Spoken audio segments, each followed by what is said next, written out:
Hello, everyone, and welcome back to D&D&D&D&D campaign number 2 of Black Ink and Blue Blood. When we last left off, the party received word from Queen Sundragon that a coalition of the Scar Concord is making their way down south to rush to Tebadra for reasons currently unclear. But what is clear is that they are definitely not here to make friends.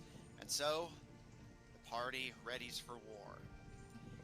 Caleb gave a rousing speech to convince the flighty bandits of Tebadra to dig their heels in the sand and fight for the land they worked so hard to steal.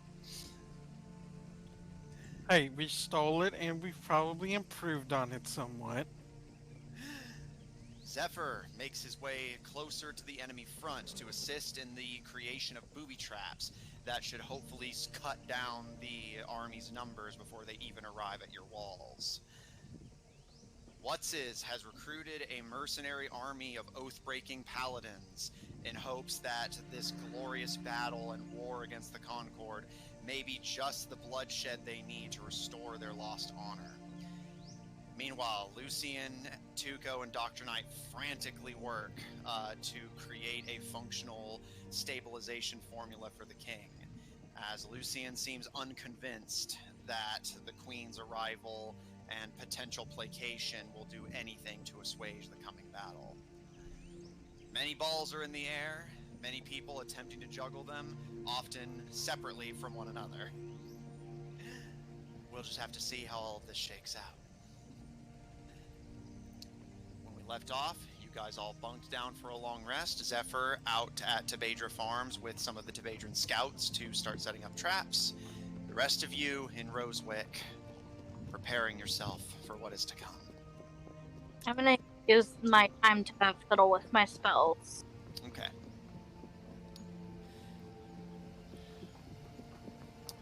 You all awaken on the second day. Based on what you were told, at some point today, the enemy army will be making landfall. Although, it will take them some time to set up camp and actually arrive at your walls. You still have time, but they are growing unsettlingly closer by the day. Zephyr, as the closest to the front, we will start with you. As you awaken, and the Tebadran scouts begin to do the same, most of them simply busy themselves with more booby trap construction, but you, as their royal, they do not necessarily expect you to do much of anything. With that in mind, you have some relative freedom. What would you like to do? First off, they said they're gonna come by sea, so I guess I will kind of look out at the scenes if I see anything. You may. Do you want to try and get to elevation, or are you just going to start making your way to the coast? I guess elevation would be the better idea. Yeah. So get on top of a tall tree. All right, there are certainly more than enough of those around. Go ahead and roll me an athletics or acrobatics check, your choice.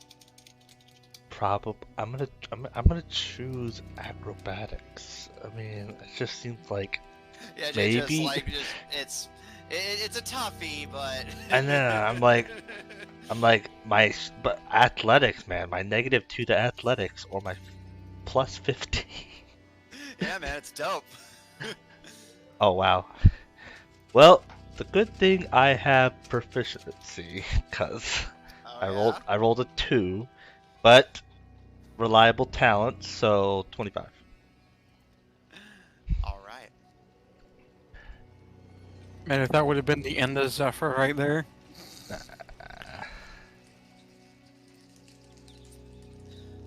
Okay. Zephyr, stepping away from the scouts as they begin preparing pitfalls and tripwires, You begin climbing up one of the nearby pines and making your way up to the top. There's a moment where you slip and have to kind of catch yourself, but you quickly and thankfully safely manage to make your way to the very top. Let's see what you're able to see. Roll perception. Yes. Oh, natural 20, 32. Okay. Wow. You see everything. You can see all the way to the next continent over. Actually, that is an interesting idea, but I would have to attune to that, so... I was like, man, I could easily wear that thing as well.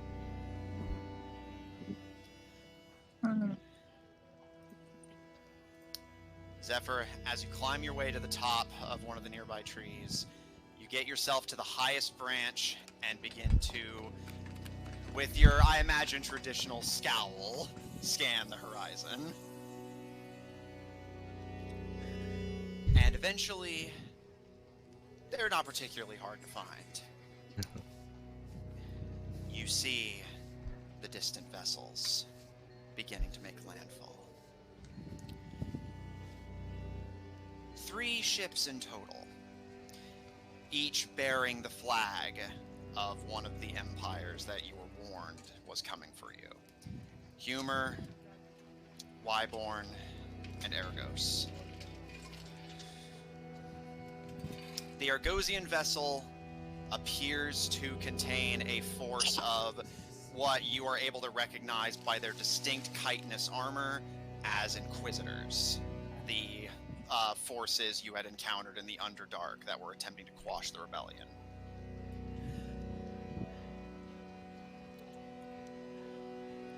On the Wyborn vessel, you see hundreds of archers in red cloaks. And making landfall on the shores of the Blackened Sea, it appears Humor has made landfall first, and by the looks of it, they've brought with them a little over 20 giants, and the giants themselves are bringing in tow what you notice with some curiosity appears to be giant frogs. As well, on the Humor vessel itself, you see several goblins, about 20 in total, that appear to be actually in charge of making sure the ship functions. In total, if you had to kind of roughly guesstimate what you're looking at here, you're dealing with a force of, assuming everyone you're seeing in some form or another joins the battle, you're dealing with an enemy force of, you'd put them in the ballpark of about 1,000 people. Dang, how many people are in Rosewick? By your last head count, Caleb, assuming everyone fights, including traditional non-combatants, about 300. Dang, that's a very small city. Remember, this was just a fort that you guys converted into a city. Yeah, we're not a big military might. Thieves.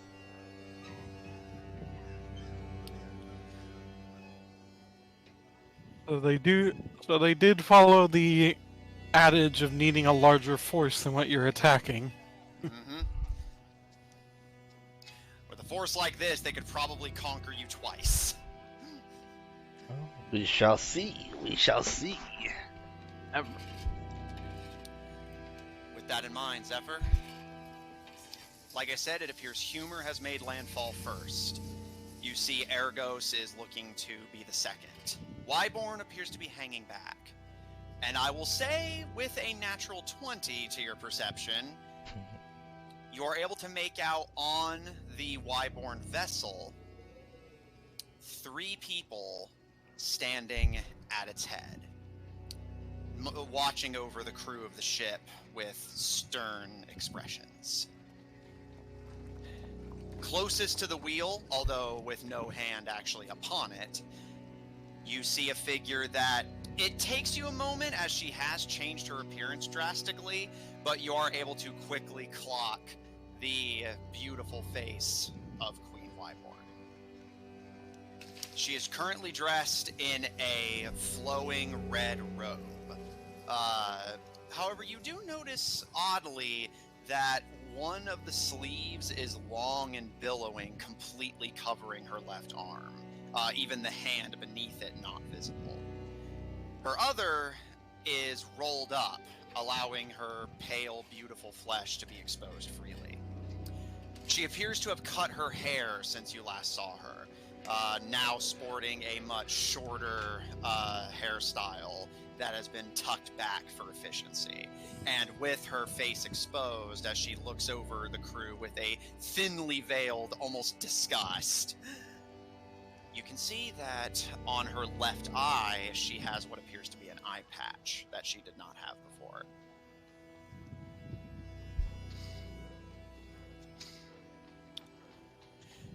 On her right side, you see President Ergos. She too has slightly changed, although not nearly as drastically as her matron. You see that she is now donned in what appears to be a woolen jacket. Likely due to having spent so much time in the tropical Underdark, she is not adjusting very well to the Yavik cold, especially since the month of blizzards is still in effect. So she is dressed in thick wools to protect her from the cold. And again, natural 20 perception, you can see her expression is a thinly veiled. You're initially not sure what word to put to it until you realize it's horror. Almost like she cannot believe what she's seeing as the slowly growing army assembles on the shores of the Blackened Sea. And to her left, at the wheel of the ship, you see your mother.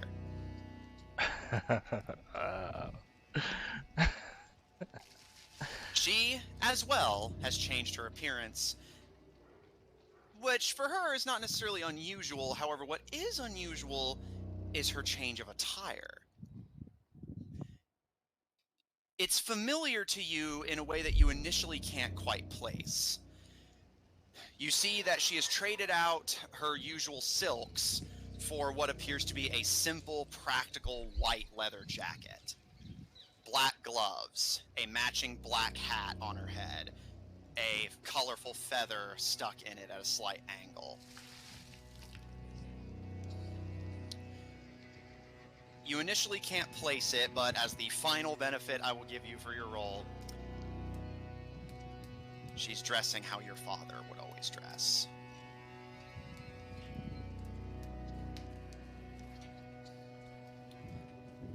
Her expression is solid as steel, determined, focused.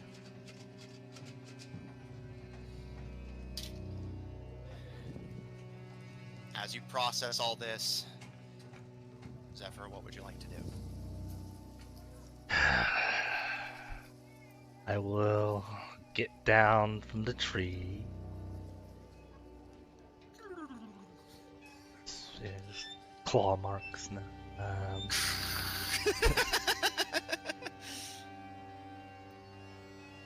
Alright, and is there like a high officer or like who all came with us for the trap?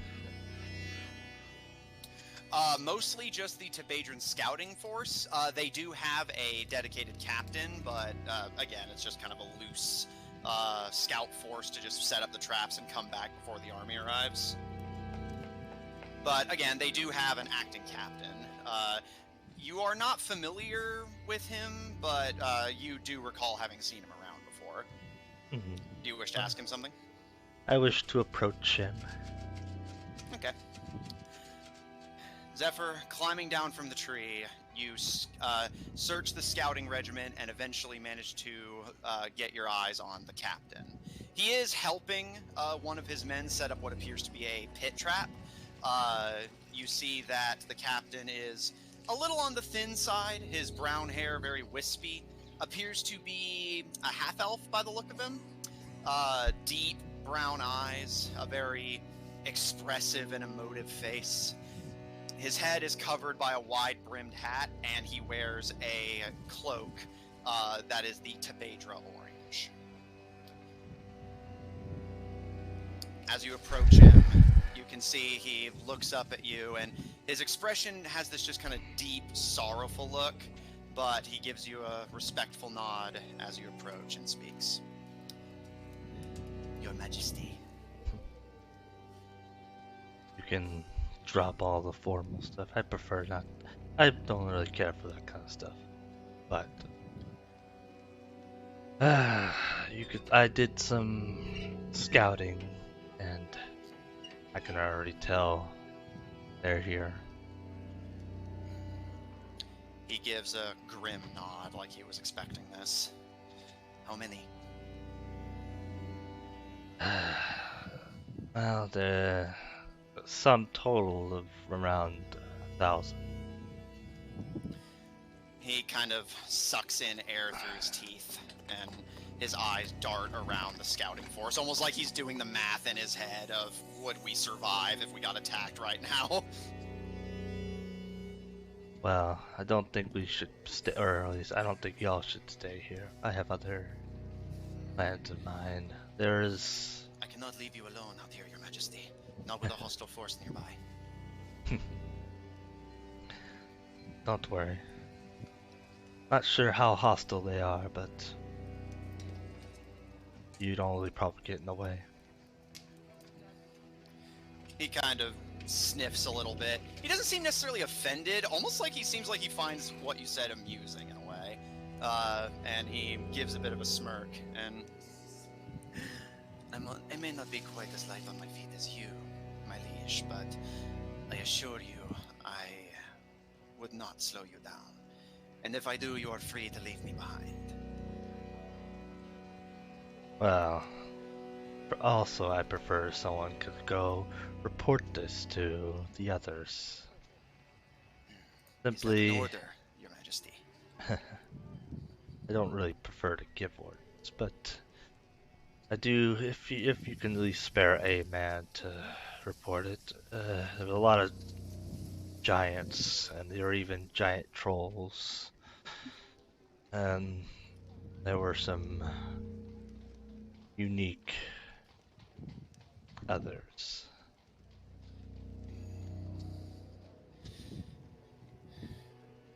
He kind of taps his fingers against his side for a moment before putting his fingers to his lips. His whistle gets the attention of all of the scouts who jerk their heads up to look at him. Finish what you're working on. Break camp and we make our way back to Rosewick. Report this to our liege. I will stay here with the prince.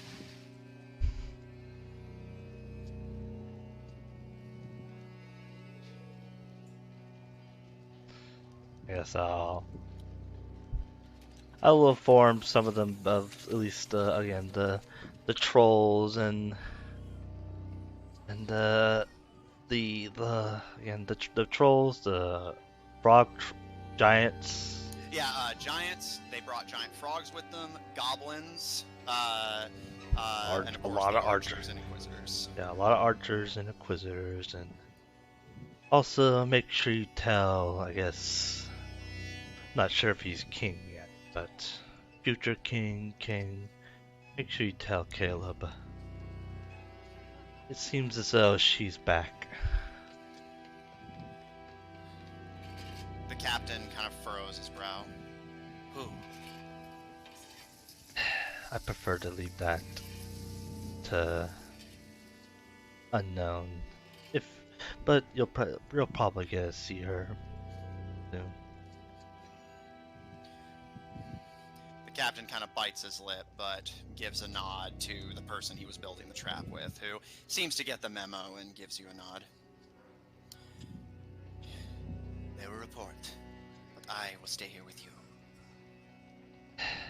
Alright. So, He gives you a slight smile, and if you will not order me to abandon you, my liege, then it will not be done. well, don't be, just try not to get yourself caught. He kind of gives you a smirk, and you can hear him kind of chuckle to himself, and he bends down to help his companion finish the trap. While the scouts finish up with the traps they had assembled and begin to break camp and report back to Rosewick, is there anything you'd like to do? Not at this moment. Okay. Wait a second. Nope. I will send a message to Red, be like, I'm gonna kind of wander off,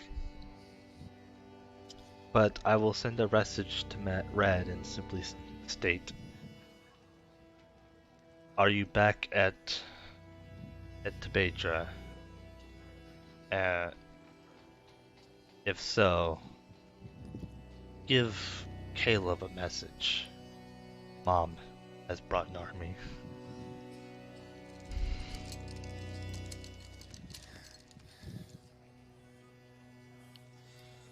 There's a momentary pause before Red responds. Still gonna take me some time to get back. But once I get there, I'll make sure he hears it.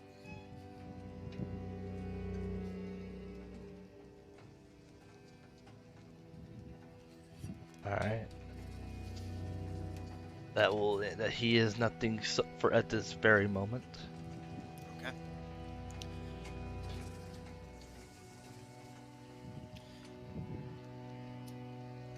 Meanwhile, back at Rosewick. Caleb, do you have anything you'd like to do today? Yeah, so I was gonna say that Caleb is gonna get up, a little early in the morning, get a early start. Mm-hmm. And he knows that it seems like Summer is not letting anyone in the castle, correct? Yeah, as far as you know, she has completely isolated herself in the tower dungeons with her father. Alright, so I guess Caleb's gonna have to sneak in for this. He wants to sneak in relatively near where they keep all the stuff. Treasury? Yes. Okay. So should I go ahead and roll stealth? Yes, please.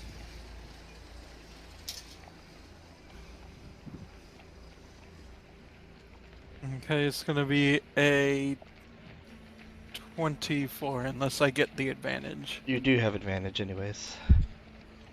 Unless Okay. you should have unless you're no longer attuned to the boots I gave you, remember? The boot? Do they involve an attunement? Yeah, I think so. No, they don't show up on the attunement page. You must not have them equipped. I have them equipped. Yeah, no, they don't require attunement. Oh, okay, I thought that they were. Yeah, I think Well, you're yeah. thinking of the cloak. The cloak requires attunement? That's weird. Alright, let me believe see what the so. second roll is then. Alright, the second roll is going to be the same. Alright, So they're both 24s. alright. Caleb, you awaken bright and early and make your way out of the Bear's Lodge and onto the dimly lit Rosewick streets. Despite the urgency of the situation, you can see the bulk of the Tebedrans have decided to simply sleep in, and other than the very occasional skulker, there is not many people on the roads, which is good, as you are intent on going unseen for this. As you get closer to the castle, you begin to kind of slink and make your way slowly and quietly. Skirting around the front gates and the guards, you make your way into the back garden, through the back door, and make your way down into the cellar. And you can see that the treasury guard is sitting on a small stool on the outside of what you know at this point to be the secret door to the Tebedran treasury. You can attempt to sneak past him if you wish, but you do see he is at his post. Is there anything specific you'd wish to do?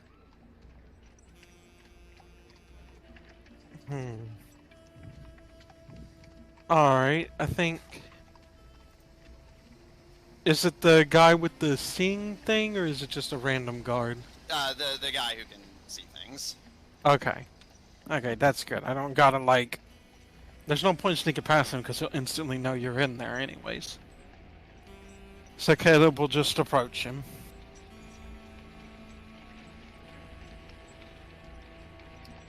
Slowly rising from your stealthy crouch, you make your way down the stairs and step into the view of the Treasury Guard, who kind of slowly turns his eyes up to look at you and just kind of stares at you for a long moment, kind of discomforting, before finally he speaks. Welcome, Your Majesty. To what do I owe the pleasure? Well, I don't know if you've heard the news, but seeing as I have I guess, seeing how Summer seems intent to stay, no one else is here, I am finding myself as the only royal to lead our people, and I thought it might be useful if we have anything that could help me in this task, and this battle to come. He slowly lets his head droop in thought before raising his gaze to meet yours again. As you wish, Your Majesty. And he pulls the secret lever. The wine shelf flips and allows you access to the treasury. I promise once this is over, I will return it, obviously. If you intend to deny your sister the throne, these items are yours, Your Majesty.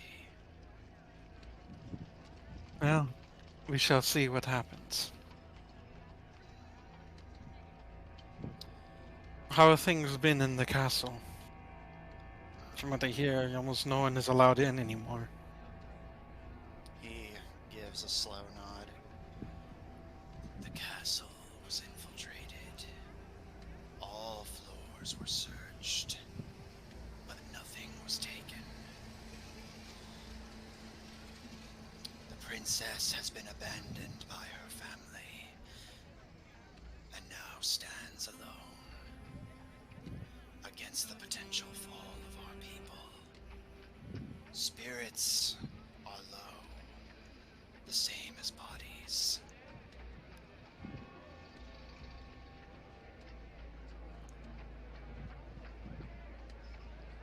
I know this seems like a difficult time, and it is. All times are difficult.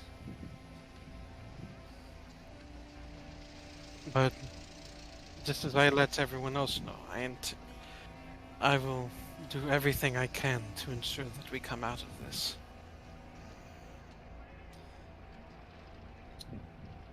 He gives a kind of non-committal grunt, seeming like he doesn't particularly lean one way or the other, but steps aside and takes a seat on his stool again to allow you entry into the treasury.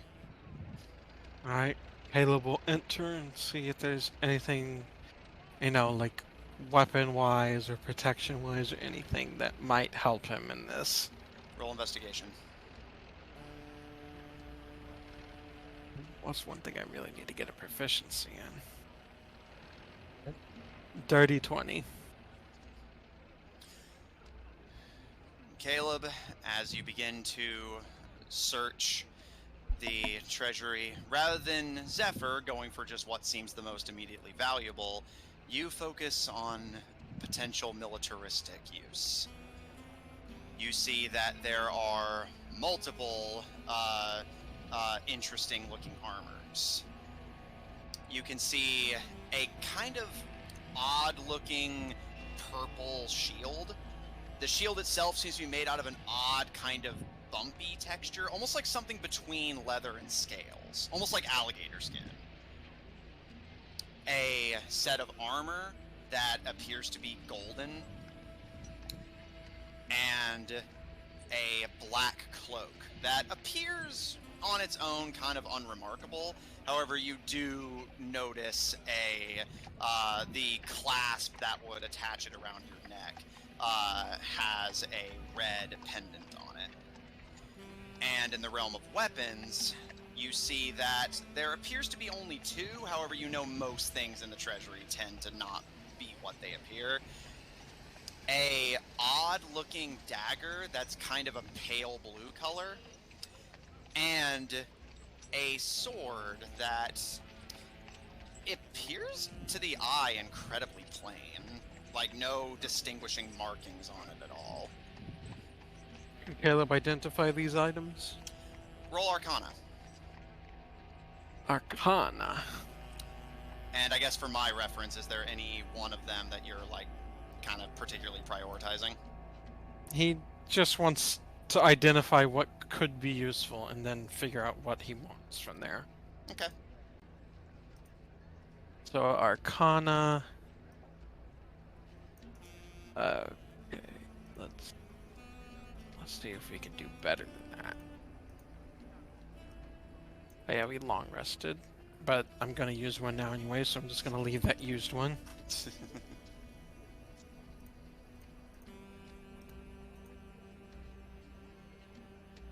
Okay. So the first one was still higher, 14. Okay. You are not exactly an expert at this sort of thing. Most of these items are kind of obscure and just valuable takes from who knows when that just kind of stored down here to collect dust. However, you are able to just at glance identify two of them, recognizing them from your father talking about them. The golden armor is celestial armor, a set of +3 chainmail that can be worn beneath normal clothing without its presence being obvious. It's incredibly lightweight, however, it does interfere somewhat with magic near it, and according to your father at least, it could even allow the wearer to fly. So is it light armor?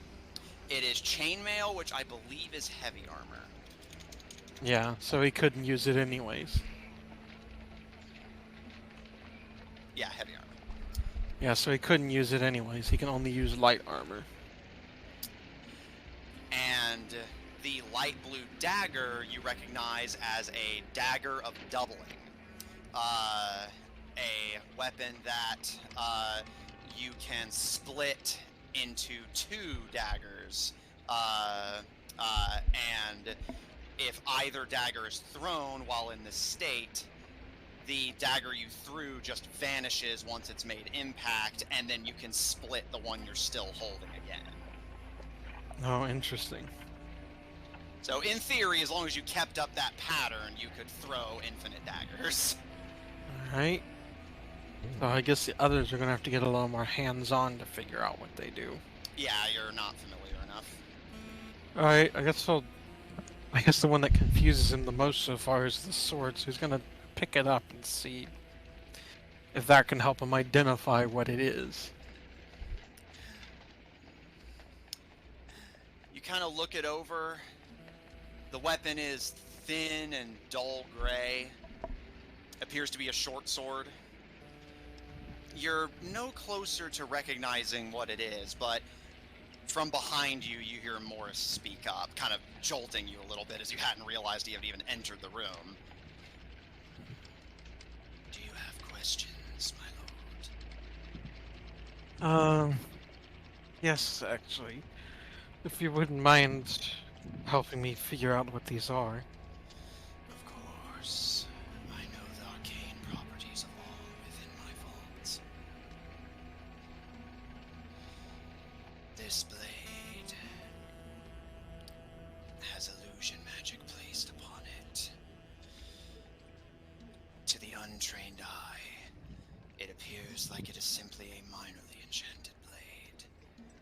certainly functional, but not more dangerous, much more than an ordinary blade. However, this illusion belies its true strength. In the hands of a rogue, it is one of the strongest blades ever forged. Your father dubbed it the Sword of Subtlety. What does it do? As I said, the illusion belies its power, but in the hands of a rogue, a true Tebadrin, it is one of the most powerful magical weapons ever created. But only a Tebadrin can wield its true power. To all others, the illusion upon it is its truth. Caleb, like, look at it, like, real closely and all that. Roll perception.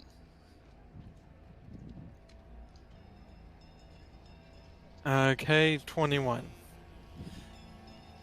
Indeed, as you kind of squint and try to kind of peer through the illusion, you're able to see what is a thin and dull blade beneath the illusion. It's not necessarily remarkably different, but you can see it has little details that were not upon it before.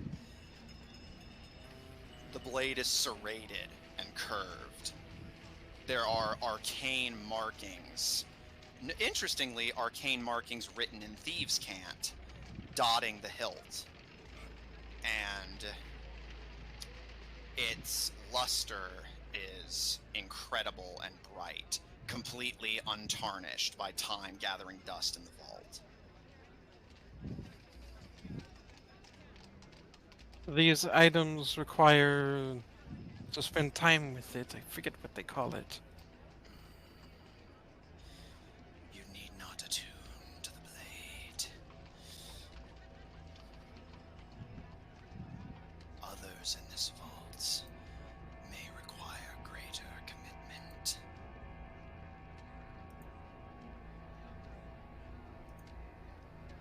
And is this... I believe this dagger has the ability to split, correct? He gives a slow nod. The dagger of doubling. Does My it favorite. otherwise... I assume it otherwise acts as a normal dagger. The enchantment increases its potency, but it is minor.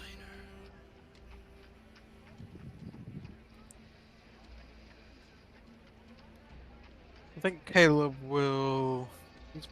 He has other means of attacking at range and stuff, so...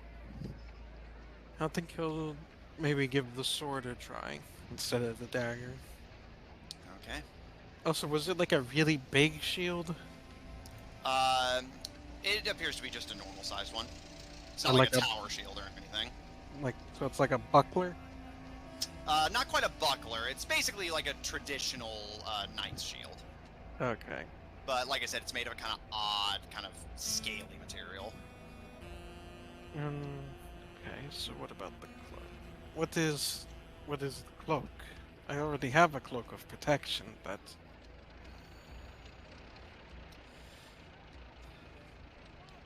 I don't imagine it would be of much use to you. But this is the murderer's black cloth. Dark as night, stitched with thread of dried blood. Worn by a Tebadrin.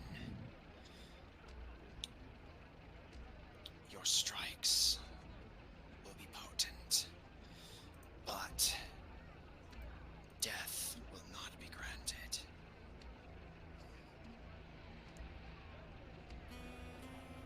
So it will not kill them? He gives a slow nod. It was once used by the Ashashin to take captives. Our people acquired it in the years since.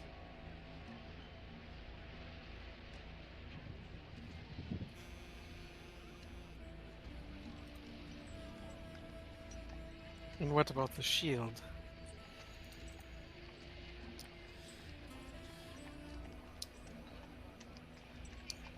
The keeper runs a hand over the shield and is kind of somber for a moment. This shield.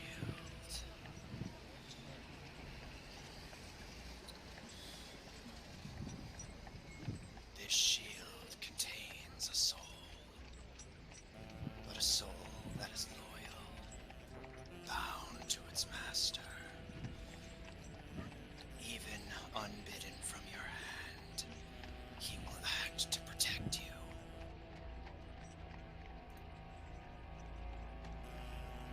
Like, do you have to have proficiency to have a shield?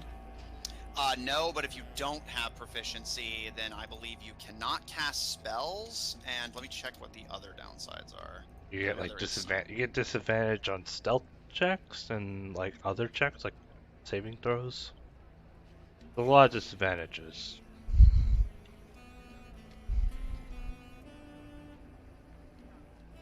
Yeah, so it seems like Caleb can't really use it. Doesn't Watson use the shield? Yes.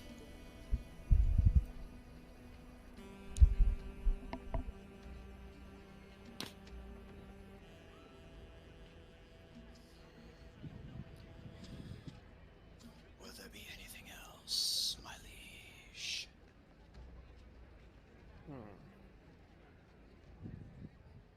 Well, I know that there are some items in here that do not appear as that are not as they appear to be. So maybe I've missed something. Are there any items you would suggest? He kind of mulls over the question and begins to kind of look over what is contained to just kind of consider his options. In the meantime, Lucian, is there anything you would like to do?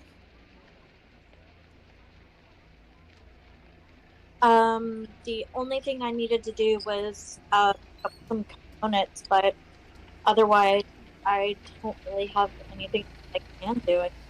I mean, Okay. I'd like to look at the vault, but whatever. You'd have to sneak in. Yeah, that's not. She's not. Don't worry, Caleb's thinking about it. Okay, good. I just need to go. Is there like a gem store or something? I need some diamonds. Yeah, there's a jeweler here. Okay, cool. They're probably all stolen jewels, but there is a jewel. Yeah, but they are jewels nonetheless. I don't. The spell doesn't discriminate. It's a yeah. So I would like to visit the gem store. Alright. For any components you need, the prices should be listed, so... I need I need 2 diamonds worth 1,000 gold, and I would like. I think I already have some other diamonds I haven't used yet. I have 5 other diamonds, so I just need 2 diamonds worth 1,000 gold each. Why did you roll? Oh, I was doing something on my end. Don't worry about it. Yeah. Me immediately worries about it.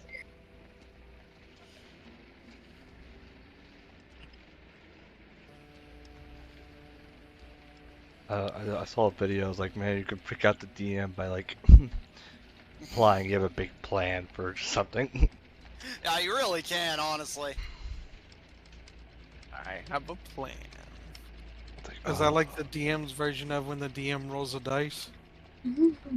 like, oh, Yeah, you're it not happened. It's like it's happened. It's all coming together.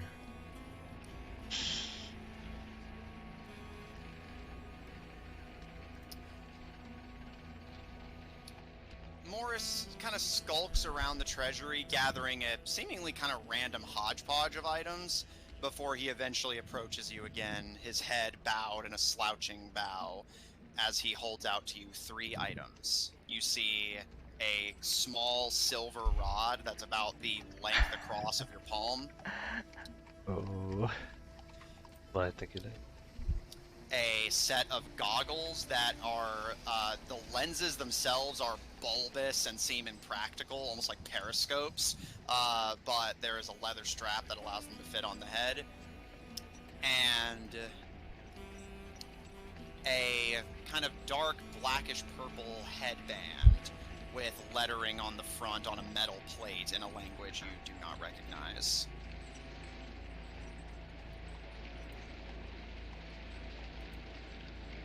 What are these? You asked for what would be of most use to you, my lord. From what I understand of you, I believe these would most fit that description. He first holds out the goggles.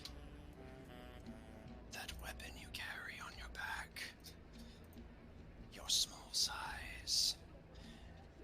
I assume you prefer to keep your distance in battle.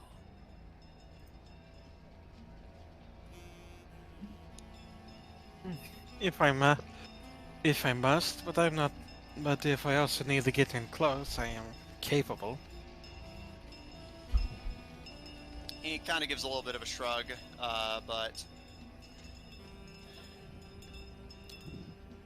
these goggles, the lenses are finely honed, allowing you to see over great distances. As a Timadran, your aim is precise. You strike for the vitals, weak spots. But there are situations where you may be unable to do so. These goggles make those situations less commonplace. That's what I think. It very well may be.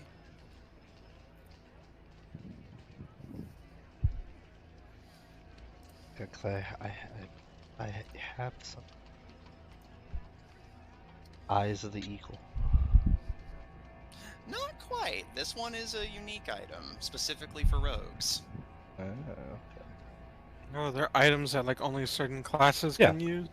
Yeah. Mhm. Next, he holds out the headband with the metal plate. He taps on the lettering that you can't read. This band targets the emotional center of your enemies, allowing you to deceive them in battle. With it, it becomes far easier to evade notice, and to strike true, even on an opponent that would otherwise evade your notice. That sounds very useful. He gives a small nod. Does it have to be? Is it specific about how it has to be worn? You must wear it on the head. This marking must be visible.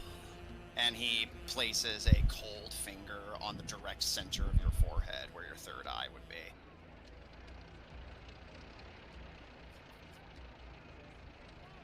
All must be able to see it, for its magic to take hold. Very well. And finally, and he holds out the small silver rod. Mm-hmm. A simple mechanism, but one that may assist you should the battle be lost. It will release a plume of smoke, Oh. concealing you and your allies from sight, allowing you to retreat.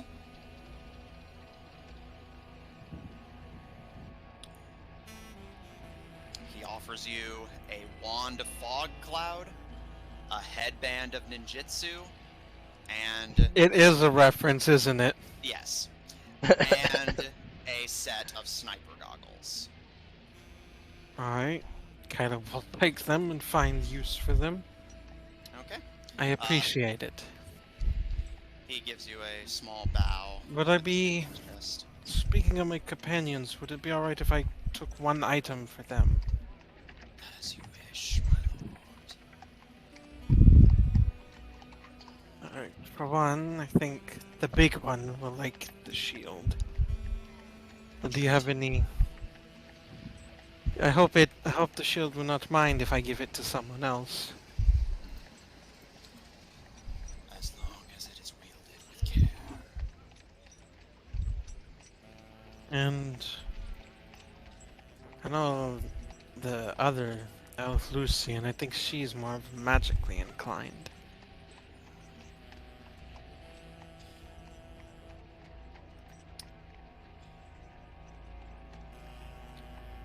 They're quiet for a moment, and they kind of roll their heads side to side.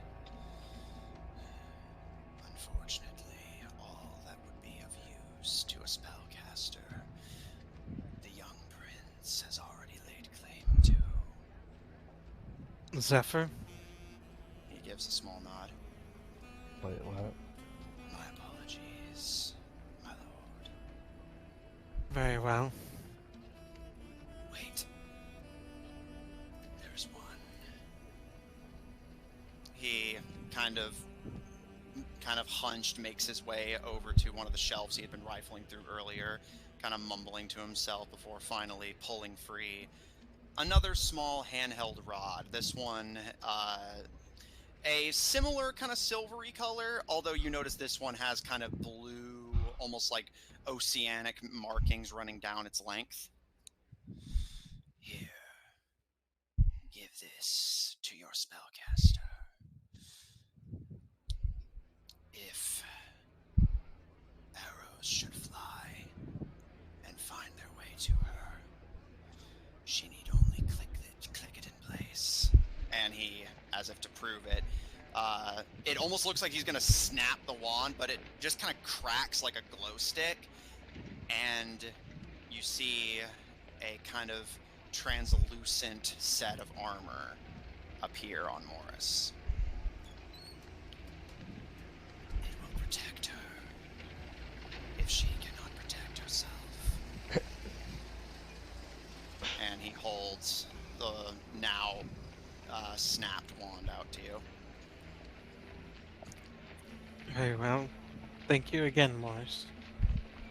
I do hope if there are changes to Phaedra that you will be willing to stay. Rules this land does little to concern me, my lord. All empires and kings fall in time. You will not be the first, nor the last.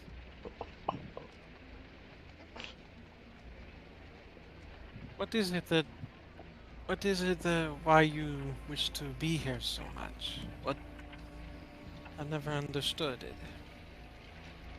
It is my duty to defend what lies in this vault.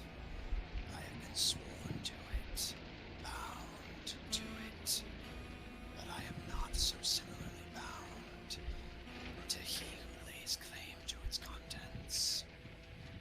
I answer to who owns the vault, but loyalty and love are not the same.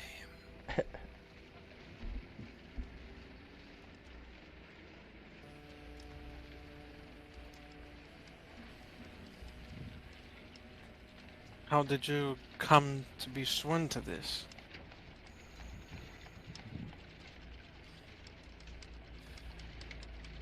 I signed a contract in the name of your father.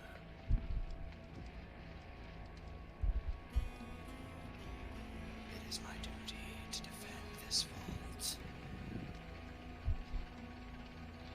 whether it be owned by he, by his son, by his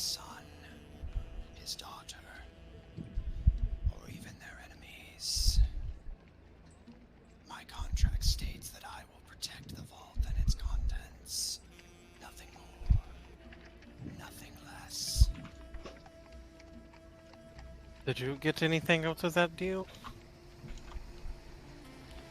I was granted purpose. Is this the purpose you wish to have? Or just the one that was given to you? None of us wish for the purpose we are given, my lord. We simply must make do with the one we have. Your purpose is to rule, to battle, to murder. Is this a purpose you wished upon yourself? Hanging not originally. He gives a slow nod. I imagine the same applies to your companions. Few choose their destiny. Fewer still even are given the chance. We will never be free. Not of the cycle of life and death. Not of the rise and fall of empires. Nor of the fate we are given. You will fight. Your companions will fight. I will defend. Anything else is just talk.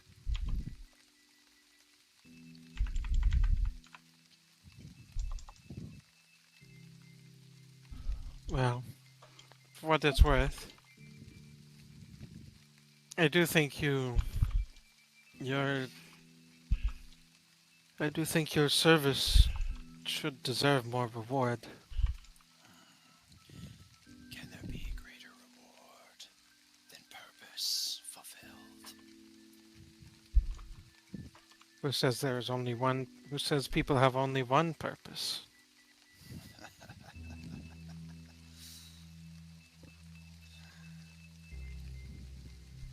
Perhaps you are right. But if another purpose shall find me, then I shall go on living every cursed second of it.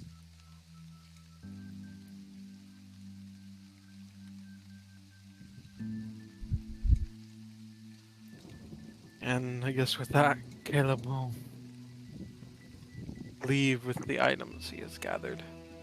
Alright, so just for my reference, you're taking the goggles, the 2 wands, the headband, anything else? Oh, and the shield, of course. Anything else? And the sword. Okay, so I'll knock off everything else. I was trying to think, what did they take that had magic properties? Literally all of their rings and all of their cloaks except for the black one. Oh, I knew it took, yeah, the rings, I kind of remember, but the cloak? He took everything. Didn't they, like, not take the cloak of protection? No, I think you might have given it to Caleb. Because Caleb has a cloak of protection now.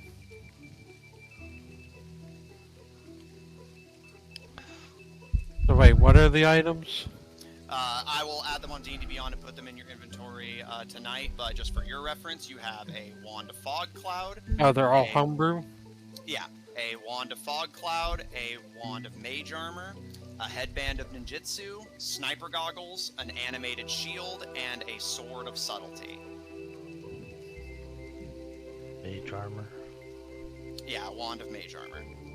Now, to cast mage armor, or to use that, do you have to not be wearing armor? Let me actually double check. I think with mage armor, you have to be like, just replace.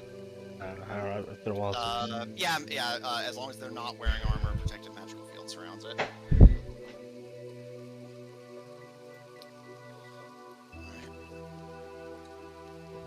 Caleb, you bid your farewells to Morris, and begin to ascend the stairs with your haul. However, before you go, to your surprise, Morris actually pipes up again just as you're about to open the door and exit the cellar. My lord. Yes. He kind of stares up at you for a long moment before... Do you wish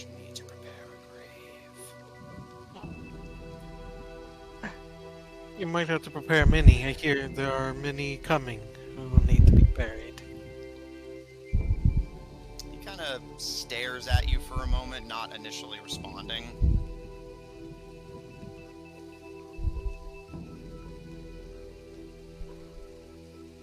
She reminds me of myself.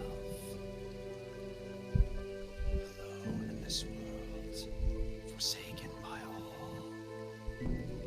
Most by those she thought as family.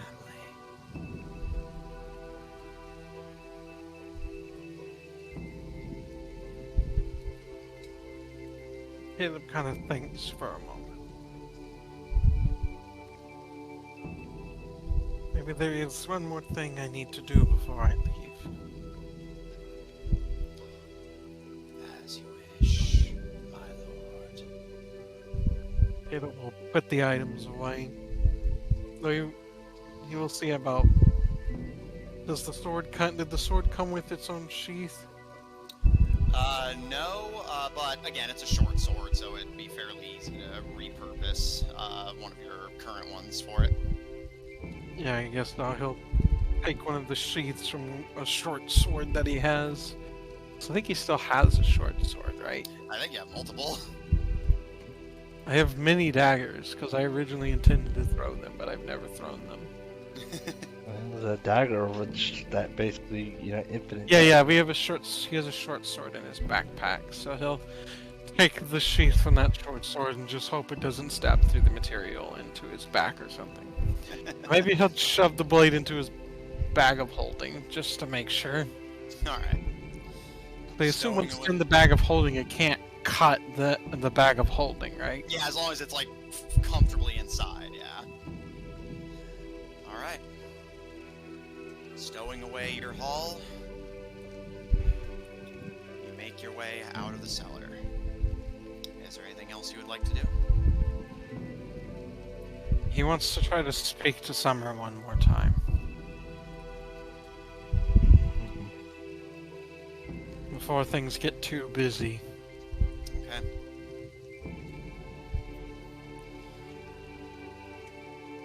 You make your way up the stairs, ascending the winding spiral leading up into the dungeons and what was once the bedroom of His Majesty. Giving a cautious pull, the dungeon door itself is shockingly not locked, but as you peer inside, you see that, seemingly completely oblivious to your presence, Summer is currently sitting crisscross in front of one of the cells, staring at the presumed creature within.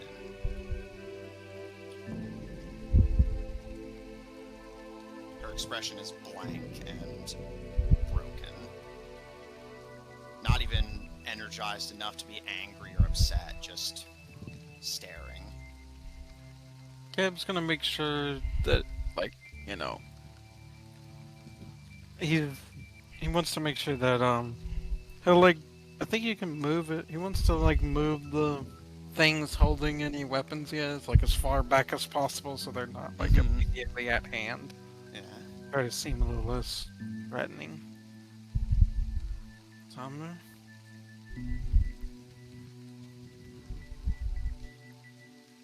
She doesn't say anything for a long moment before she finally speaks. Are you here to kill me? No. I do want to... I was thinking that I've been a little harsh lately. And I wanted to apologize for that.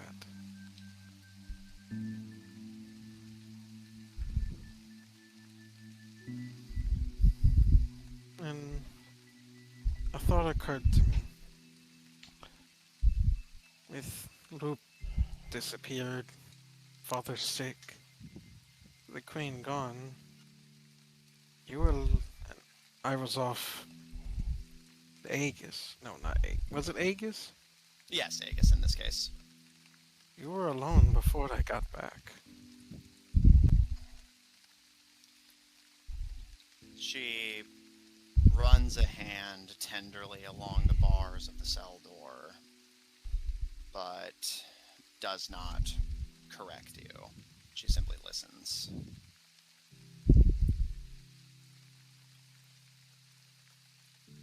I want to ask you again.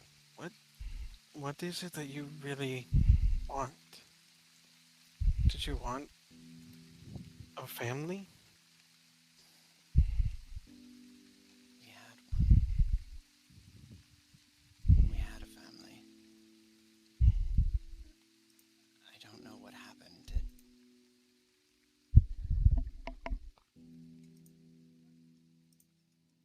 We didn't do anything wrong.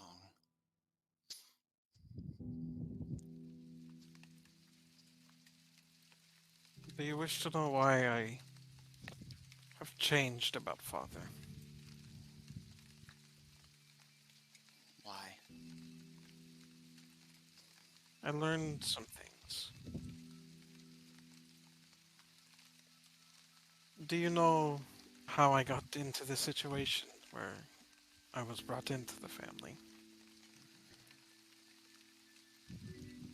She kind of gives a small hum. Rumors. What little you told me when you were young. You never much liked talking about it. It's true. It was difficult. I lost my family that day. And I thought for a time I found another.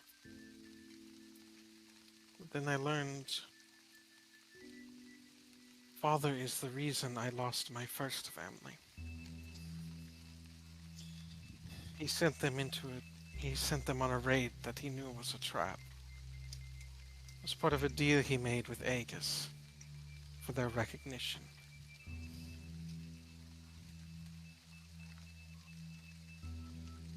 And then I learned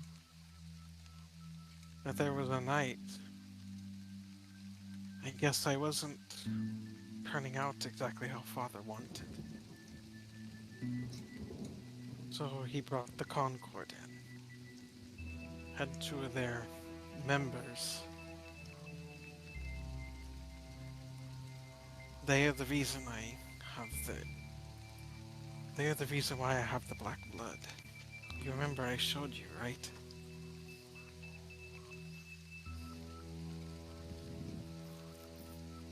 She kind of gives a humorless smirk, staring at the occupant of the cell before her. You know what they had to do to be able to do that procedure?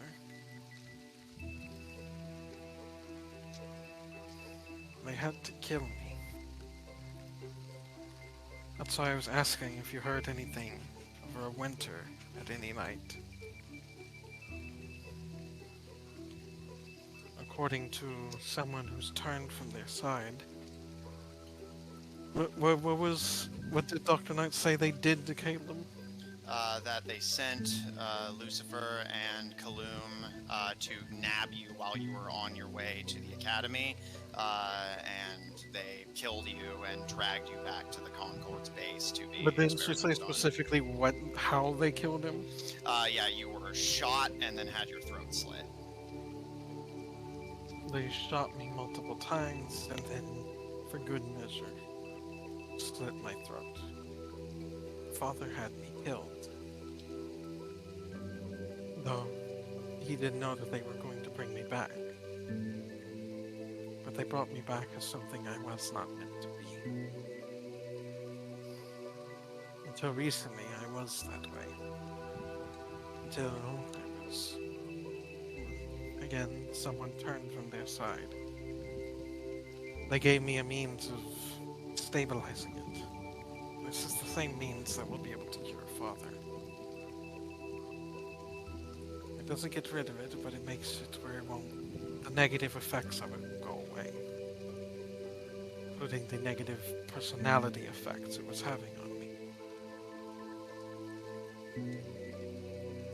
I hope you can understand why I probably cannot trust Father like I did before. At this, she finally lets out a sustained sound. As her shoulders begin to shake, you initially think she might be crying before you realize she's laughing. Are you kidding me?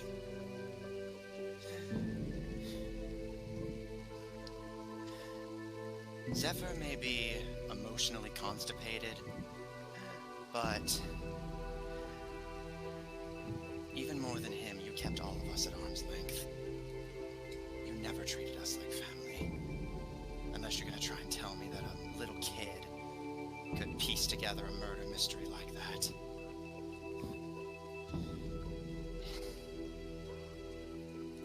You were friendly enough with me, but Father complained about you all the time. He said that no matter what he did for you, you never opened up to him like he was really your father. Not like the rest of us.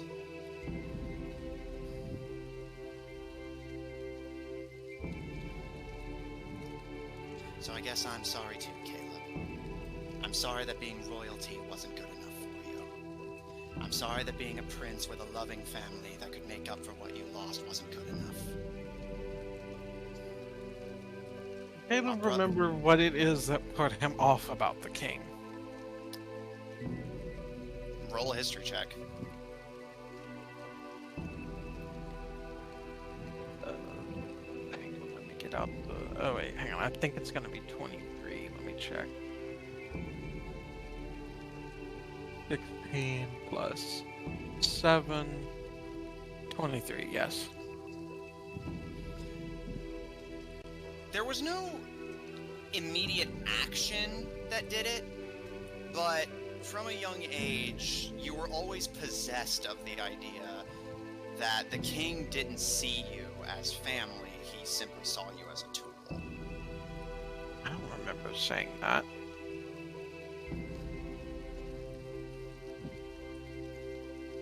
Didn't the king, like, act in a way that made it seem very much like he didn't care? I mean, he was never exactly, like, you know, affectionate, but he wasn't really like that with anyone but the queen.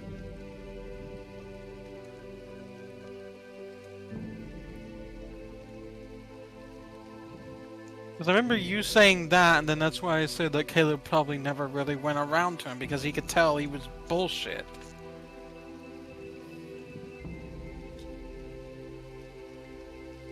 Father never... Okay, you know, I'll just have it say that. Father never really gave me the impression that he actually cared. You can give a child things, all of this, but there's one thing that a child wants that he never seemed wanting to give.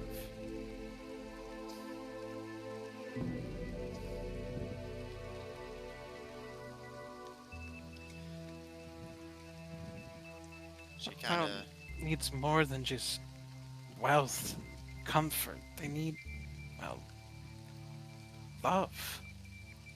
And I never felt like he actually did.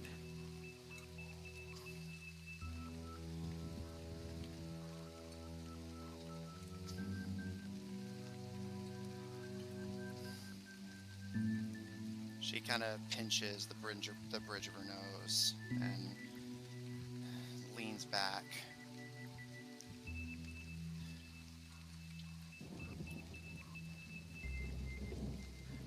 I don't know if Father was the type of man to love people that way. He always loved Mom, but she kind of gives a shrug. Love doesn't keep you safe. Love doesn't accomplish anything. Assets do. And that's the problem. The impression he gave me is that all we ever were to him were assets. Well, then why couldn't you just get with the program like the rest of us? We all knew what he wanted and we did it. And we were rewarded for it. Because those rewards, I do not care about the rewards. Those weren't the rewards I wanted. With when I was my first family, they gave me what I wanted. They gave me the care I sought. And look at where their love got them.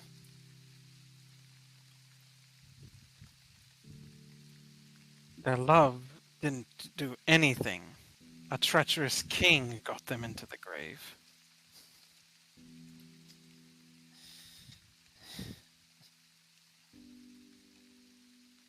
The king who can only see assets.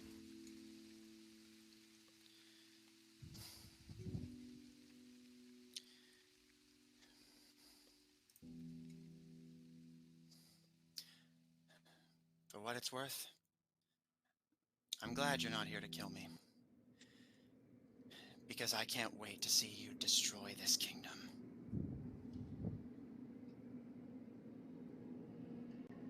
People like you don't last long. They're going to eat you alive out there. You're going to put on that crown and try and love everyone into submission. And when they come for you, you're not going to have an answer. Because anyone who can protect you will abandon you for the person who can.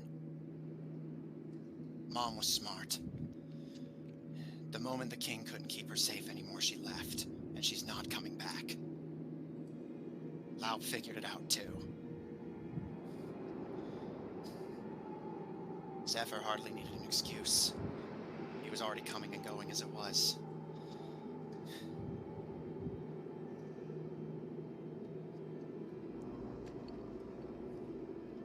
I will just say, you may think that that is all I think about now that I've explained it, but I assure you, there are plenty of people I do not love. And there's going to be a lot of people who are going to learn that very soon. I heard some people murmuring that the Queen might be involved in this somehow. She gives a bit of a shrug. Wouldn't surprise me. It's what I would do. If she have... Well, if we survive this, then I believe that would be checkmate. I will turn her into the traitor that she is, and I will see that she is out of here. If she really has done something so foolish as to lead our enemies to the gates. If she wants the king cured, I will have him cured, but after that, I will expect her to leave. I will make sure everyone in Tabadra knows her crime. And I wanted to warn you, because you do care, even if she doesn't. Even if he doesn't.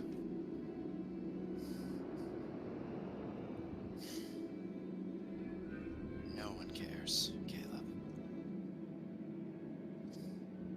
If you do not care, then why are you still sitting here? Like I told you, I got with the program. My job is to keep the king healthy. So that's what I'm doing. Because he told me that he would protect me if I did that. So that's what I'm doing.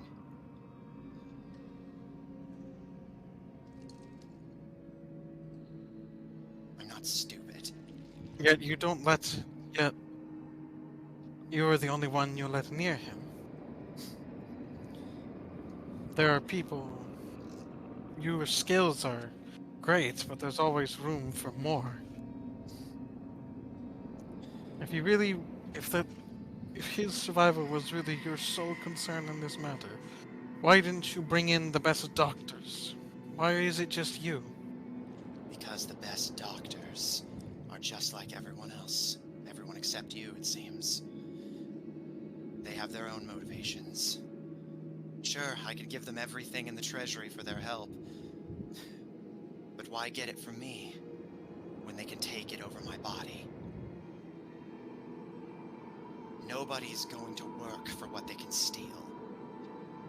Nobody's going to take peacefully what they can take with blood. That's just not the way the world works, Caleb. You see, this is why I am so determined.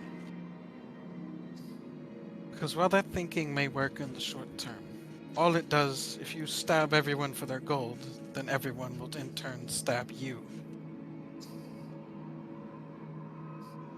All it does is create enemies.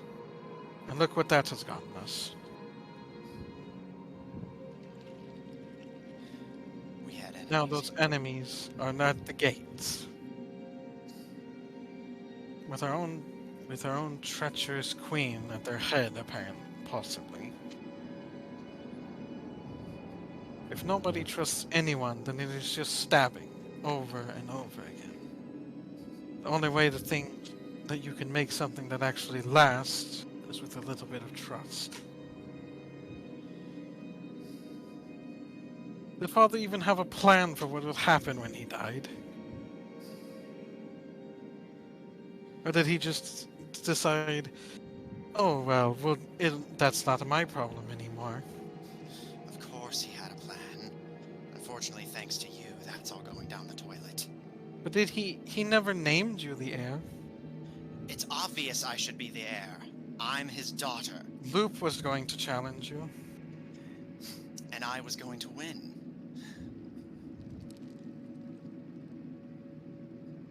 That isn't a plan of succession.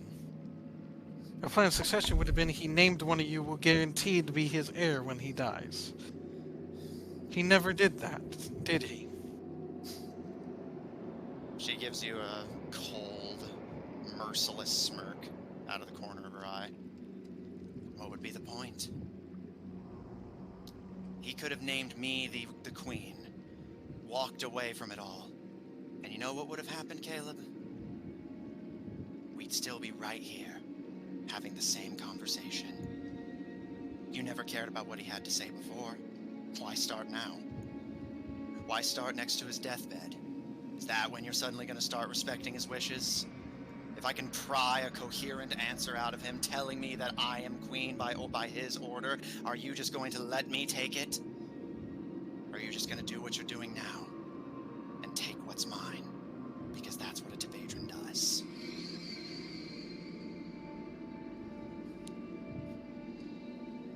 The fact that you cannot understand the problem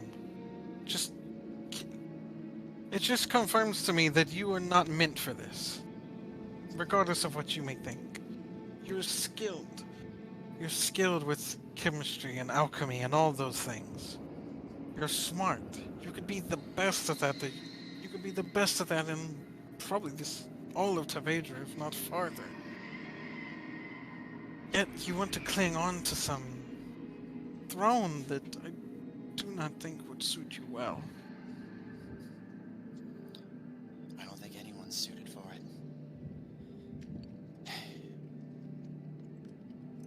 We were all sick. You were sick long before the Concord got their hands on you. Disease has been running in our bloods long before it turned black. Before it was black, it was blue. And that disease is killing us all.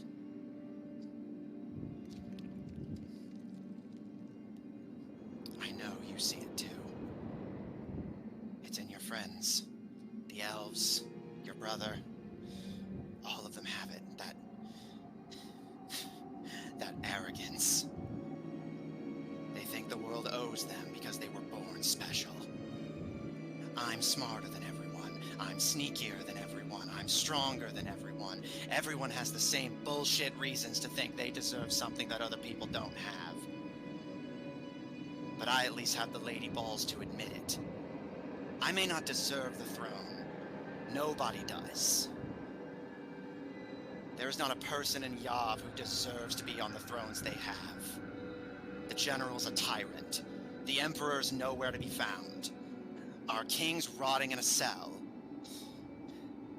And half of Yav is against us, turning each other into monsters.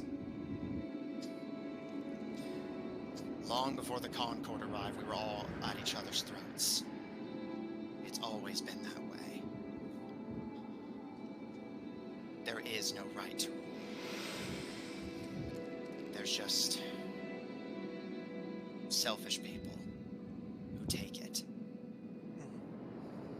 Well then, I guess if no one can have a throne, then I guess maybe there shouldn't be. If we cannot trust one person to wield it, then maybe it needs to be divided. She kind of gives a bit of a snort, and good luck with that. You may have all of the people licking your boots, but you're not going to convince all of those old farts to give up the power they've been clinging to. Once you kill us all, they'll come after you. And sure, you can kill them too. But how long do you think you can keep that up? How long are you willing to watch your back? If I have my way, I will not have to kill any of you. In fact, I'm going to stop one of you from dying.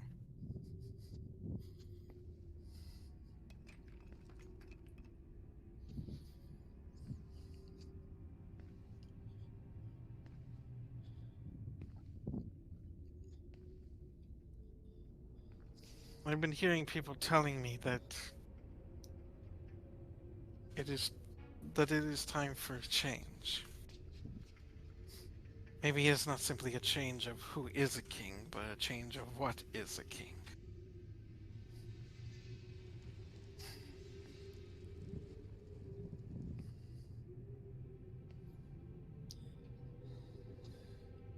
I do not... I want you to know that I hate that we have been put against each other. I'm not exactly What- thrilled about it either. For what it's worth, you felt like someone who did care.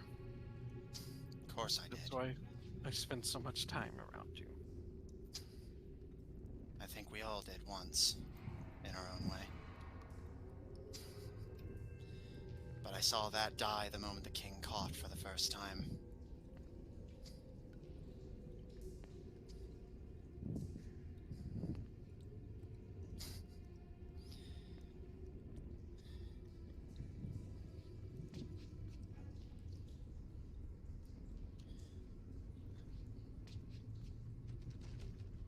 Even if the queen has led this army here, I also do not intend for her to be killed. My plan was to let her and the king pick a nice place. I'll give them money from the treasury. Have a peaceful retirement. Holding on to the people's perception of them as the first king and queen. I never intended to kill any of you.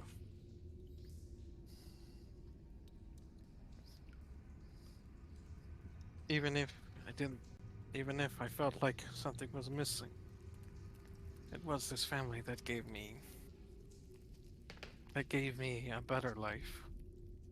Even if it wasn't as caring as I would have liked. It's worth something.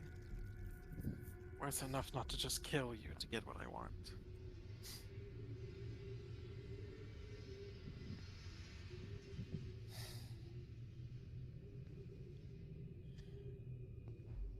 I ensured that my beginning would remain in comfort. I would think it's only fair that I ensure that their finale is in comfort. The king was getting old before he got sick.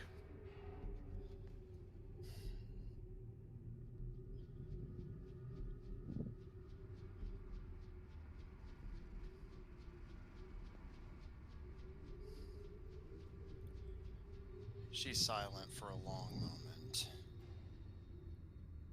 She doesn't look at you, she just rests her head against the bars of the cell and stares at its occupant.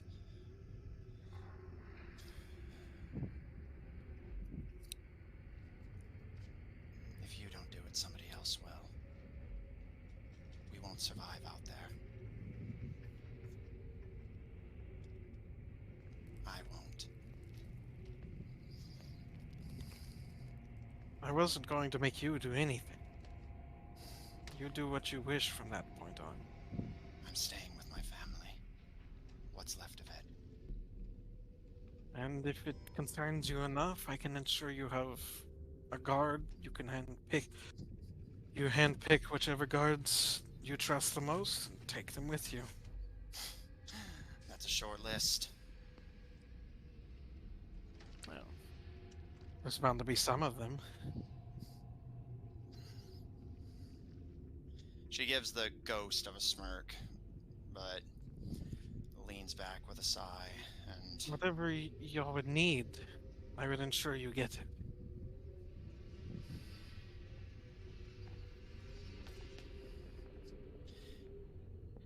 she kind of tilts her head to stare at you. Her expression still passionless.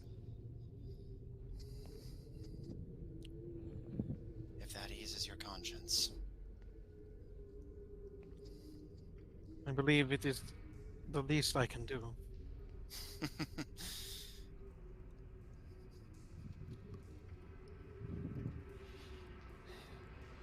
But I remain firm that I think change is in order. Well, I hope you live long enough to see it happen. For what it's worth, I hope they don't kill you.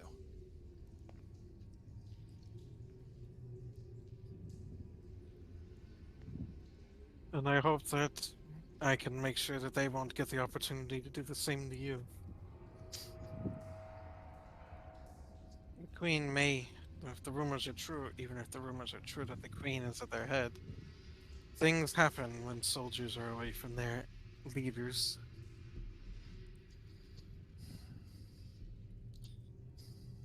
Isn't it so? And she stares at you significantly.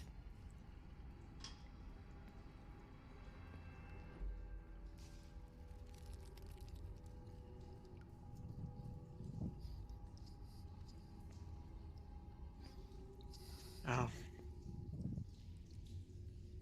I at least hope this talk was productive. Nothing else, maybe we'll better understand each other. I gave up on understanding you when you were half this age. She gives a smirk. But I'll take what I can get.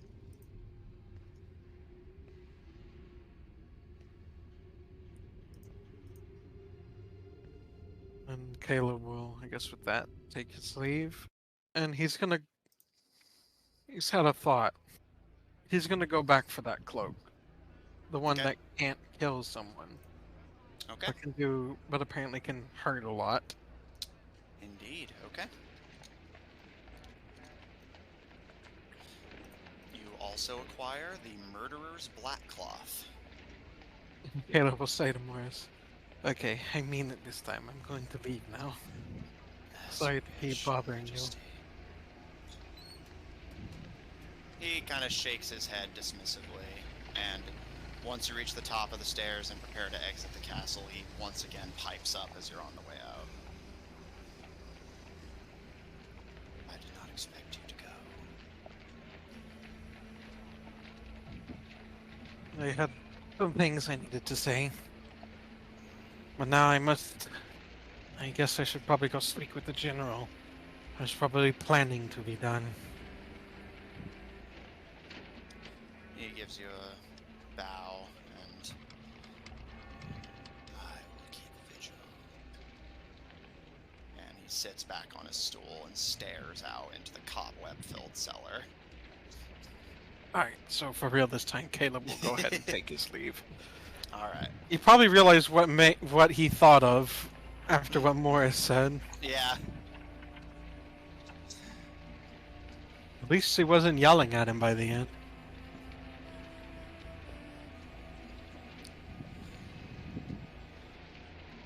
As you return to town, Caleb, you see to strategizing with the general. Caleb was going to suggest that they should probably... that it may be worth stationing people with bows or guns or whatever they have near the breach. So that if they try to come in, they'll be bottlenecked and be it'll be very easy to just shoot into the crowd. The general concurs, and will do so. Does the Ranger have any cannons on its walls? It sadly does not. This was an old fat. Guns weren't in vogue when this fort was built. Caleb's gonna say to the general, if I do get into position to make such decisions, remind me to invest in some modern defenses. As you wish, Your Majesty. I don't think we know anyone who can fashion something on short notice. But we do know people who carry them, who can be parted from them. It is true. Whatever we can gather from them will be useful. And Caleb and Lucian, as you see about your business, as the late afternoon sun is beginning to transition to nightfall. Alright, can Scout. you do Lucian first? I need to go get food. I mean, like, this is applying to both of you anyway, so it's no worries. The both of you begin to hear rumors of the given report circulate. An army of 1,000 has come. Giants, giant frogs, goblins, archers, inquisitors, and indeed, Queen Tebedra. However, these rumors are unconfirmed. Not spread by the scouts, simply theorized among those who are particularly in support of Caleb, likely simply an attempt to badmouth the pre-existing ruler, taking advantage of her absence. Yeah, I guess Caleb, just real quick, I'll ask the general if these rumors are true that she is leading this.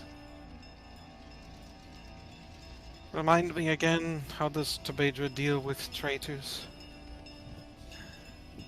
He gives a bit of a smirk, and depends on who you ask. Most are simply beaten into submission. Others are forced to go on raids. But most commonly, he again gives a smirk. They are banished. Let the other kingdoms with their laws sort them out. I hope she is not so foolish as to make things so easy for me.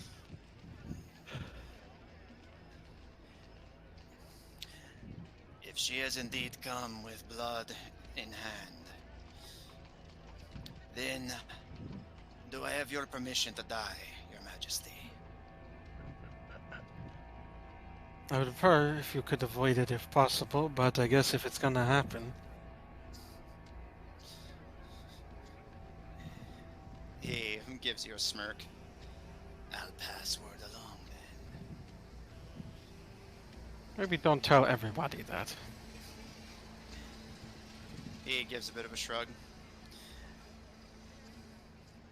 I And know Lucian? she can be difficult. Alright, now I'm gonna go get food, now that Yeah. it's not on me anymore. Yeah, go ahead. And Lucian, what were you going to say? You're muted if you're talking. Alright, we'll circle back to you. Zephyr? As mentioned, it will take the majority of the day for the scouts to return to Rosewick with the information. What would you Sorry, like to... I'm- Oh. Sorry. Go on, Luce. Oh no, if Zephyr's doing something, I can wait. What do you want to do? Yeah, like I asked for you earlier because I heard you trying to say something. Just we were finishing up Caleb. What'd you want to do? I was actually gonna message Zephyr because you said that we were listening to rumors, right? Yeah, basically, yeah. The scouts returned, and basically all the information Zephyr reported was shared. So basically, you know everything Zephyr knows except for the fact that the Queen's with them. Okay, I'll just ask him if he's seen anything, because I know that he was out there recently, so Okay. I'll just shoot him a message. Alright, so yeah, we'll just pick up there. Zephyr, before we get to that, once the scouts have finished their booby traps and cleared out the camp, leaving just you and the captain, do you have a plan? I mean, that's a stupid question, Zephyr, but I guess rather, what is your plan?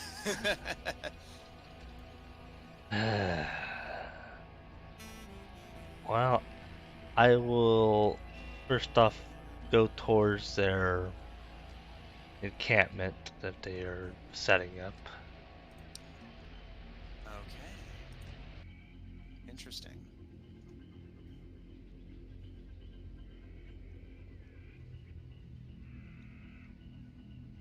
How close are you willing to get? I mean, close as I can get to like where I start to see at least see them. Okay.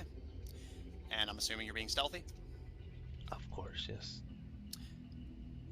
Very well. Zephyr, roll stealth. Natural 20, 30. Alright, fuck.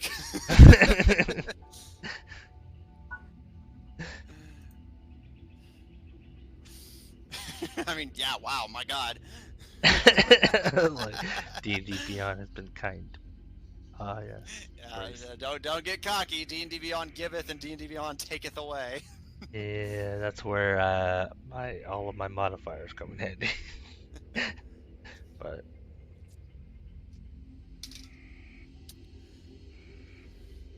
Okay.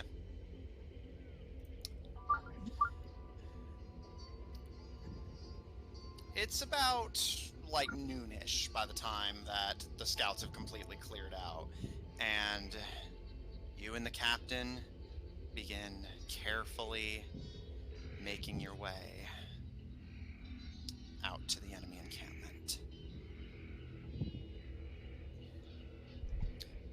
As you're looking around, finding the best place to sneak around, before you completely disappear from this fucking reality, the captain does kind of quietly mutter to you. Alright, I'm back. What'd I miss? Zephyr is going to scout out the enemy camp. Very well. and then some. Captain. Sorry, force of habit. Your Majesty. What is your plan? What are we looking for?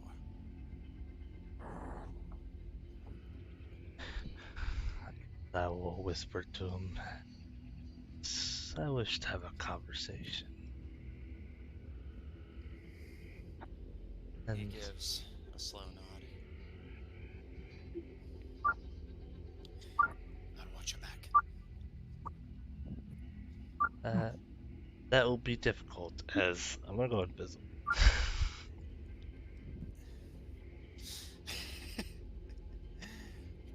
Zephyr, with the push of a button, you vanish.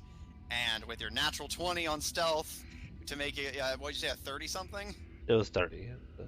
Yeah, to making a 30, you don't even make a sound as you just start whipping through the forest, heading to the enemy camp.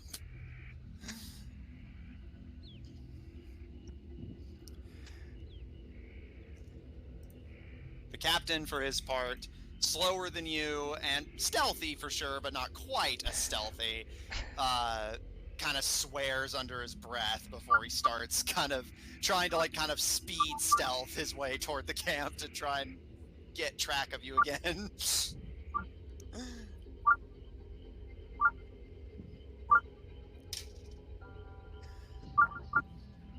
Someone who's playing video games, it's fine if you're doing that, just make sure you're muted.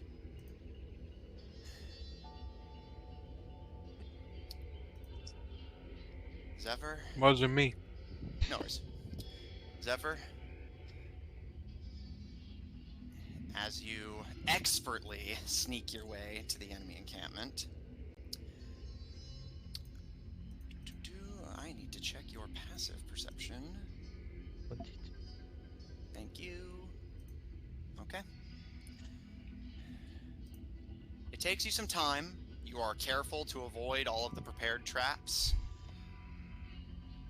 But sooner than later, you're able to find it.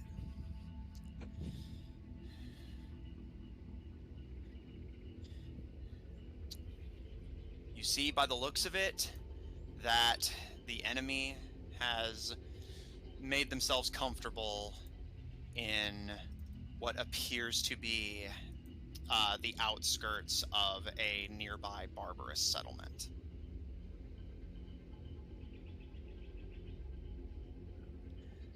Their encampment is close to the Blackened Sea coast, but you can clearly see the camp itself. The giants are hard to miss.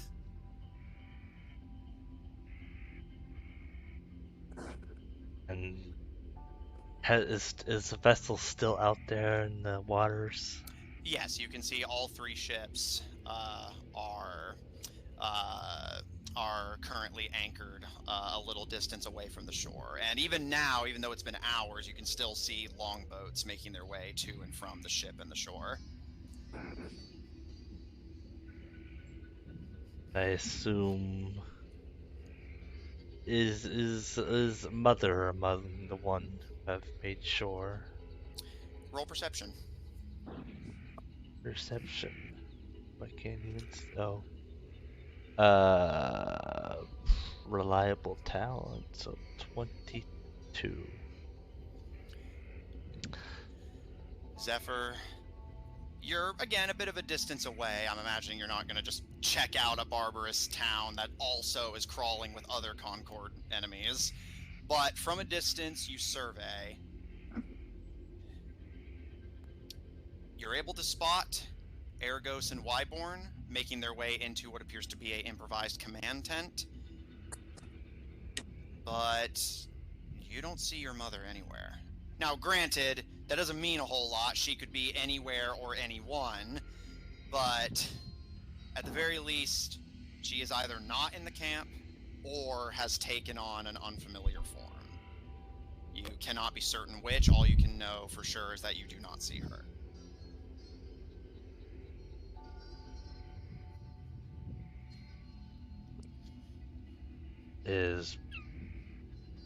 Are the president and them like with the third person?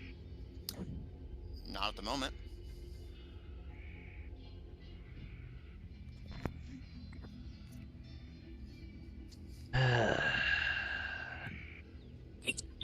I'm gonna go out and see. I'm gonna go to the boat. Okay. Still being sneaky. Yeah, of course. Roll stealth. Oh, towards the boat. Boat power. Oh. These 20. This is tense. Not a natural 20, but dirty 20. Dirty 20, got it.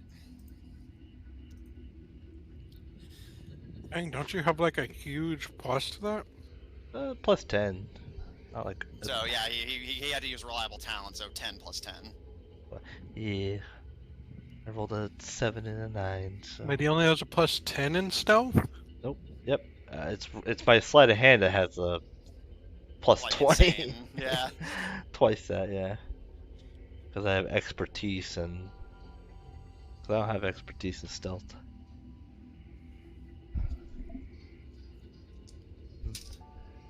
That's cocked.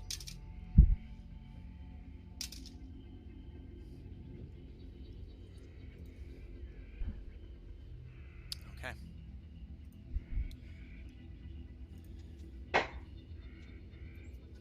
Zephyr, carefully watching enemy forces moving among the distant village.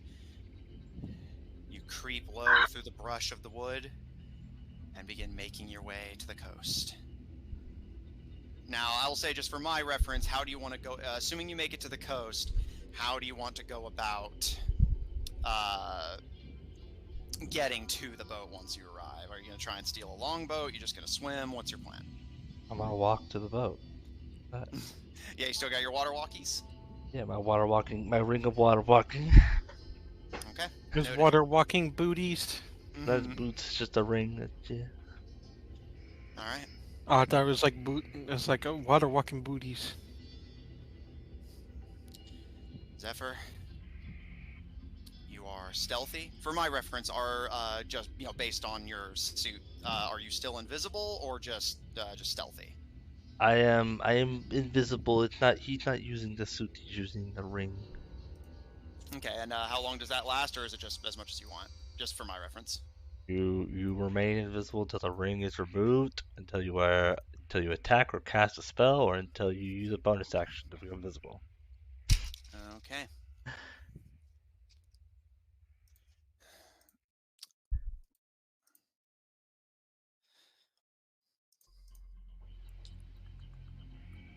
And you're wearing the boots of speed, correct?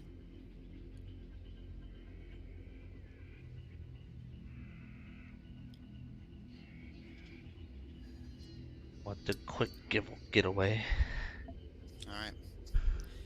Zephyr, by the time you finish your surveillance of the village and the enemy forces and begin creeping out to the coast,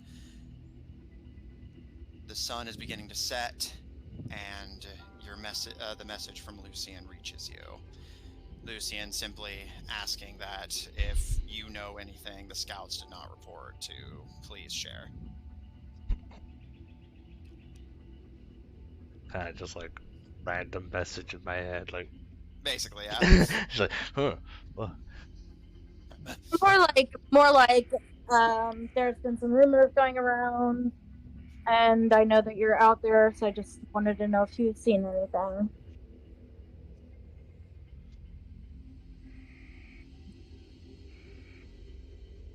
He says nothing. what? Yeah, probably. No. I just make sure I'm. Yeah, give him a minute to think. Get him. Get a. That would hiding have been a spot. pretty Zephyr thing to do. Yeah. Nah. She's not expecting an answer, so. Gonna give an answer. Just and he's just gonna kind of make sure no one's around because speak. I always assumed it was telepathic, but yes, I don't know. Sending, right? Yeah. Send a sword here's the message of its mind. Can answer in a like manner. Yeah, it's telepathic. So yeah, you won't be speaking aloud. But if you want to look around, you can do that. Just let me know and roll perception. Yeah, I'll look around real quick. All right, roll perception. 27. Okay. Zephyr, you pause briefly and search the area. You do not see anyone. Even the captain, who appears to have been left behind thanks to your speed. Told him to slow me down. I mean, to be fair, he literally told you, if it happens, just go on without me. I know. Guess I will send my message. I gotta be careful with my wording.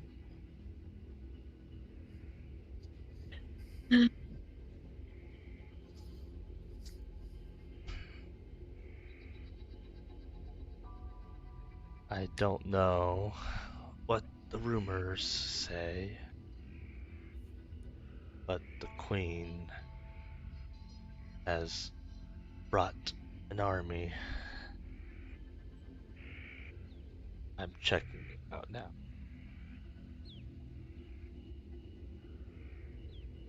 Okay.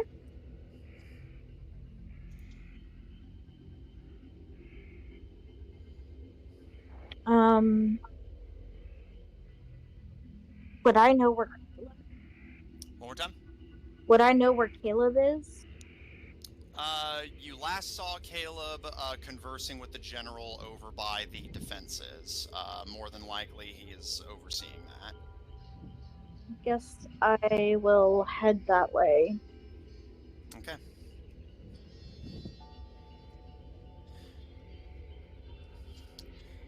Caleb, as you're overseeing the implementation of your strategies. Yeah, Caleb was gonna put another thing like to the general to see what he thought.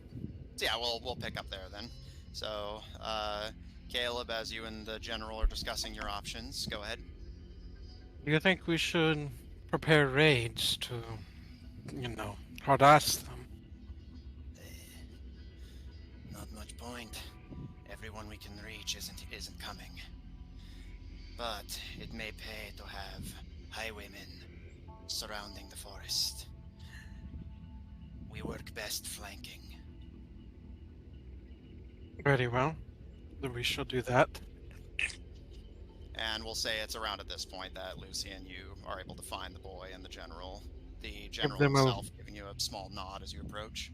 I guess I'll we'll give- give them a little bit of trouble on their way here, if possible. He gives you a nod. Give them Uh, something to think about at night. Oh, hey, Lucian. Hey, can I talk to you for a minute alone? No offense, General. Did you hear something? I have. Well, you could just go ahead and tell me. I trust the general, and he should be informed. He is, the general. Suit yourself. According to Zephyr, the Queen is here with an army. So the rumors are true. Indeed. We're all going to die. Not necessarily. Who knows? This does mean that it might reveal the reason for all this. I She think believes we have a way to help the king, which we do. We might be able to use that to get her to call off this raid. maybe Queen Wyborn is in there, and that's where my concern is. We can deal with them. It's the queen everyone's worried about, to be honest. You don't know a whole lot about Queen Wyborn, do you?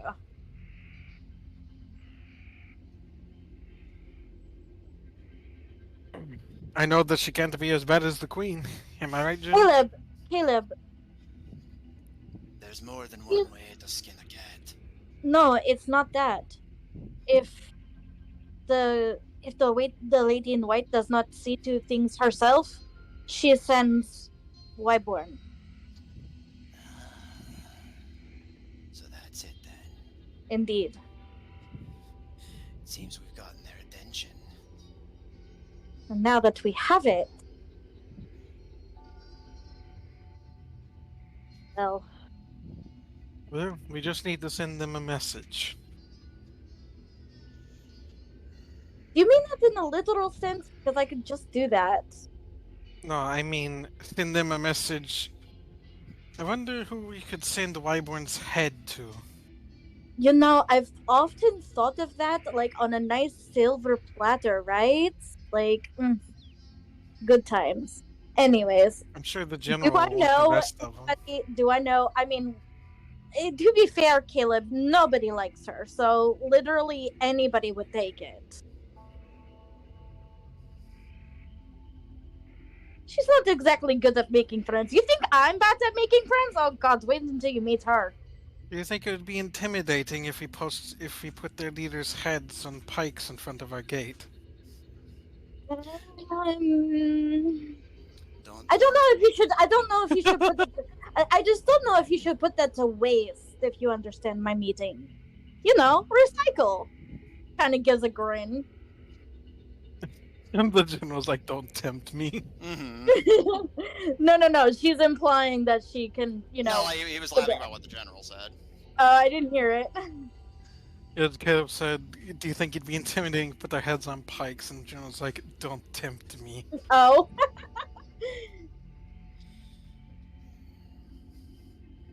Maybe we can mount one of the troll or giant heads. Like over the, like you would an animal would over do the, it. over the fire. That would do it. Oh, I'm liking you as king already.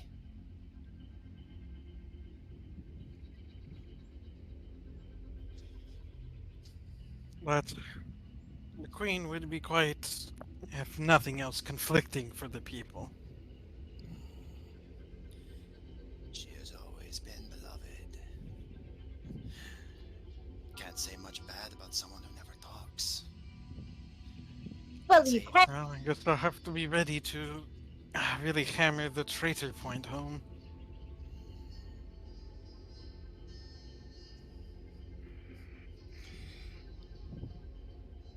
He kind of gives you a small, kind of odd expression before simply nodding quietly. Knock it off. That's enough.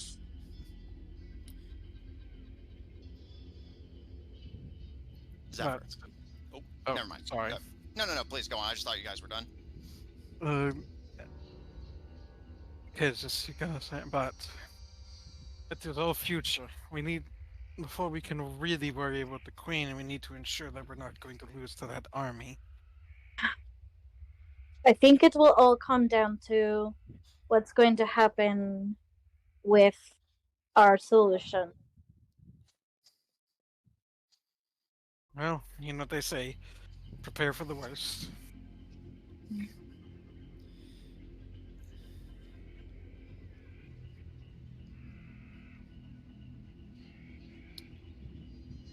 Zephyr. Giving your report to Lucian, you take another look about your surroundings to ensure you're alone before scampering your way down the hill, through the underbrush, making your way to the coast of the Blackened Sea. You're just about to start crossing the water when the familiar sensation of cold steel against your neck brings you to a stop. I figured. You can believe it, you rolled literally one lower perception than what she got for stealth. You almost saw her, but you missed her by one. But she could see through his invisibility. Well, I rolled too low, so I made too much noise or something. Yeah, I was gonna say she could hear him. Because I did actually give her disadvantage because of that. She just still saw him. Like, she still had high enough perception to find him.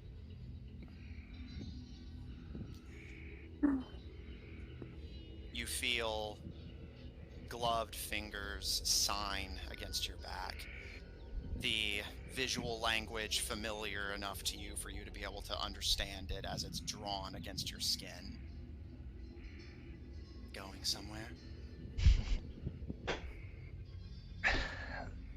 Well, I was looking for you, but guess you found me. But if it's all too concerning, if I could turn around so you don't have to draw on me, I guess. You feel the blade slip away, as does her grasp. And as you turn, you see she is still wearing the outfit you had seen her in. A mourning imitation of her beloved king. She glowers at you from beneath the hat, and you can see in one of her hands, she has her ever-familiar bladed parasol at the ready, and sneers to you as she signs out. What a coincidence. I was looking for you. Well, definitely. Should have known you'd find your way here. You made your presence quite known as he looks around towards like the camp area and the boats. Of course, also he'll also go on uninvisible.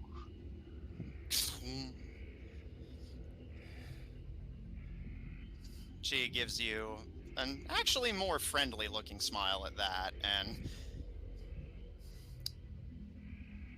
I decided to do what you did. I made friends.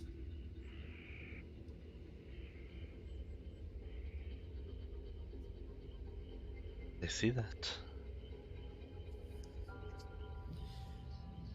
And what are your plans with your friends? She stares you down long and hard. I'm no fool. I can fight. I might even win. But I know you and your bastard friends are spiteful enough to try and take him away from me. So the only way to get you to listen, especially that boy, is to take something of his away. Oh. You give me what I want, and I don't kill everyone on the other side of that wall. Save his life, and this army will leave, either in ships or in caskets.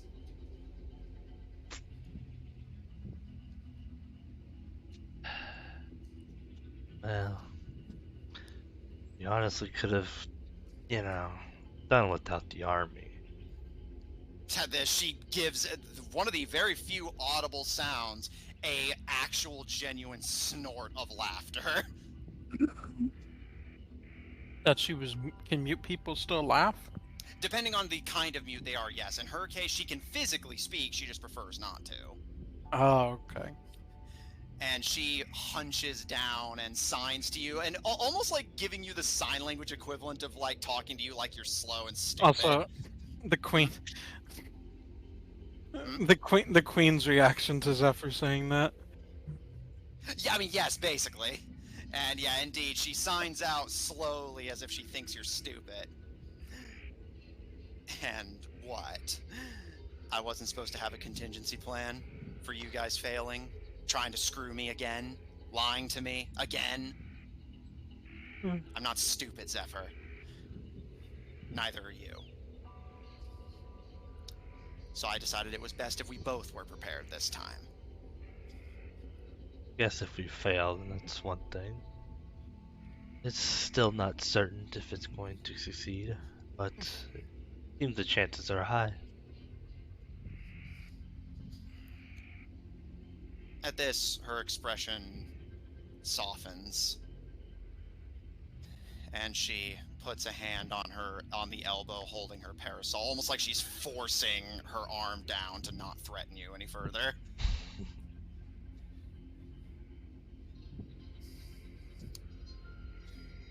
I'm not taking you at your word, but I'm trusting that you're not stupid enough to lie to me again. I never said I lied to you before. I had plans to rescue him, and they got changed out of my control, but as he's gonna pull out the syringe, I've made other plans. Does she also have some of the stabilizer? I Zephyr has some. At this, her expression widens, and you can see she almost wants to reach out and grab it before she seems to think better of it, and again, just clutching at her hands to keep them still. But as I said before, it's not a guarantee. It seems as though it's not a guaranteed. He's too far gone. He's too far gone. But right now, besides the silver, his best shot.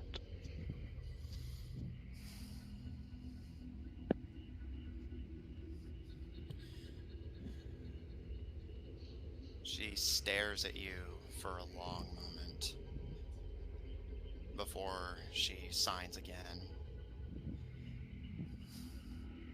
Did you come out all this way just to tell me that?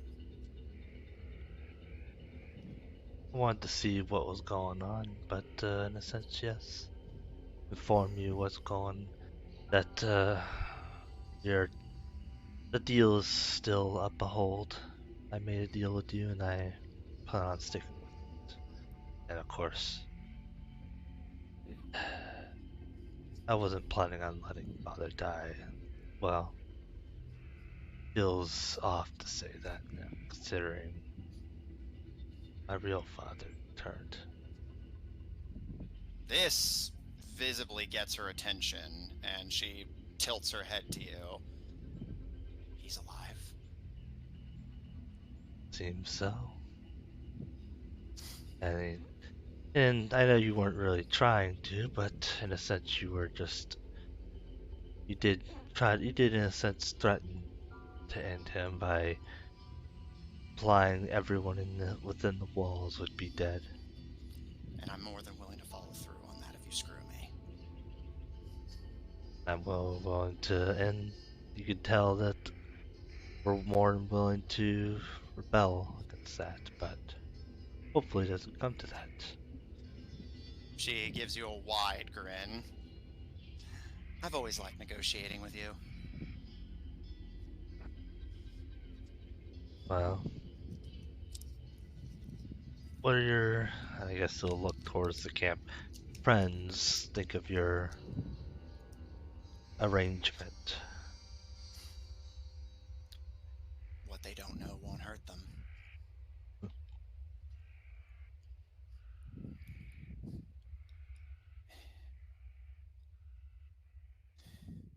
I told them I would join if they helped me save him. I would have.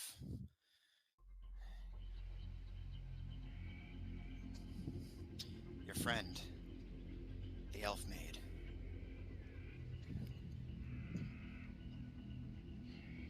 She messaged me while I was meeting her for the first time.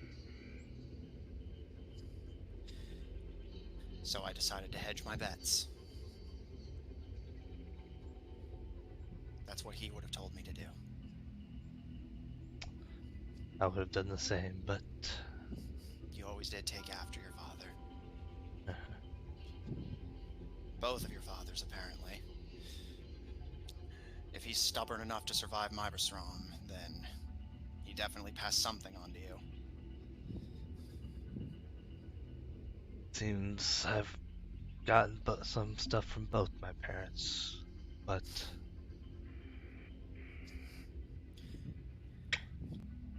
I must, so you've talked with her?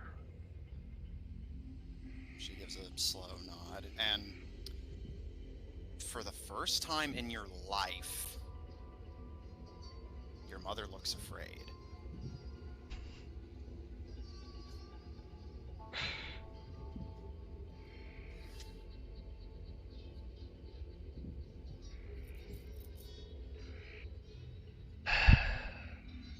Well, based off that expression, there's no way I could handle her by myself, so that wasn't necessarily the plan. She shakes her head. No one can. I've seen what she can do. If this works, I'm taking your father and whatever family we have left, and we're leaving. We can't stay here. Oh, that works to Caleb's plan.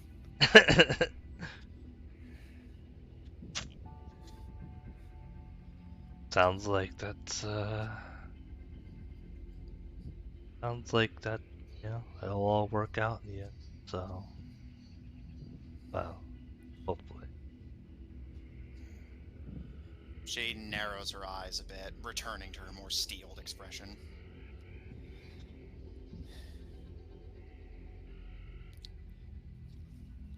But he's going to, like, toss a syringe, like, towards her, and you can have that if you wish. I was thinking about using it myself, but of course, they're trying to make another one and of course, make sure it will work. You don't wish to wait and take that risk. Fully up to you. You're the one. Use it. As far as I'm aware, you just inject into their body.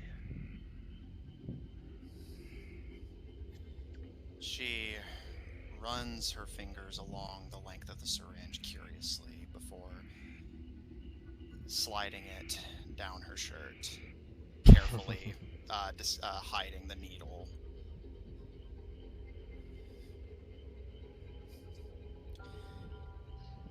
She scans your face very carefully before eventually... You really aren't lying, are you? A deal's a deal.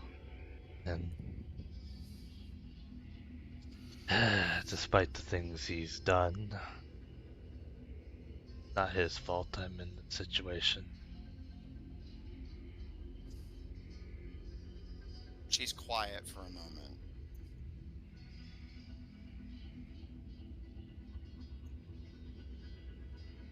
He did love you, in his own way. I think as much as he could love anyone.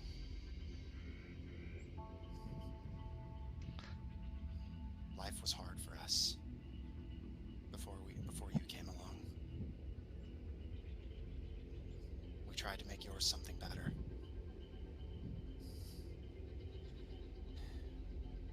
But you can't make omelets without breaking eggs. Some more than others.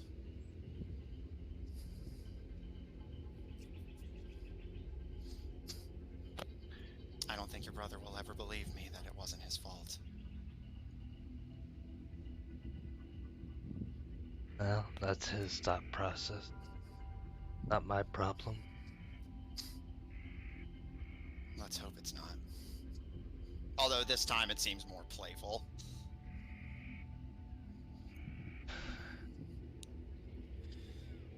Well, if this business isn't concluded, then I guess we'll be seeing you in the castle, though. I'm not sure how you plan on getting your friends to cooperate long enough for you to figure out all goes well. They have promised me a chance to negotiate. She twirls the parasol between her hands. Just me, the girl, and the woman. You and your friends. And him.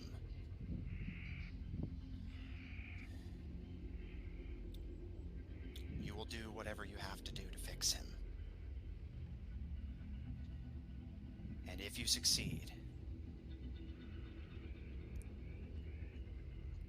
my allies will leave. And I will take him with me. When that witch comes after you, you're on your own.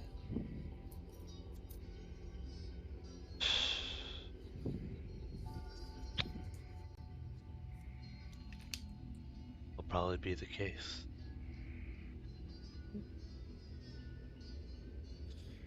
But is there anything else you need from me? Frankly, I'm surprised you don't want more from me. I could give you any number of secrets. They don't exactly trust me, but... And she gives a smirk. I get the impression the Queen doesn't have a lot of friends. She tells me things that I don't think she's supposed to. She said not everyone gets to meet her in person, but she made an exception for me. That was her mistake. Probably. But I will save the talking for the negotiations later. Seems like something the party you'd probably know. She gives a slow nod. The negotiations will take place at sunrise in 2 days. You will cure him, or you will die.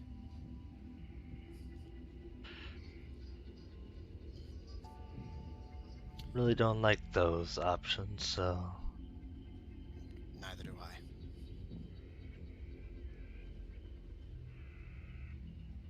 Zephyr.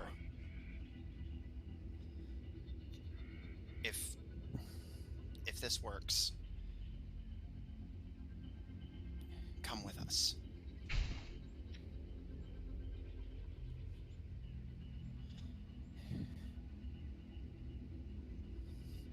She gives you a smile that looks almost forlorn. I'm not a fool. Like I said, neither are you. You got what you wanted.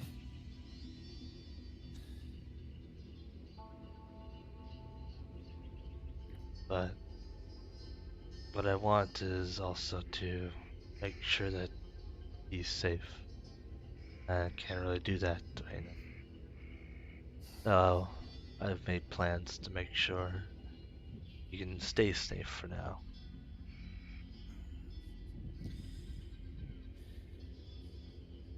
She kind of stares at you with an odd look before simply giving you a small nod. How's Caleb?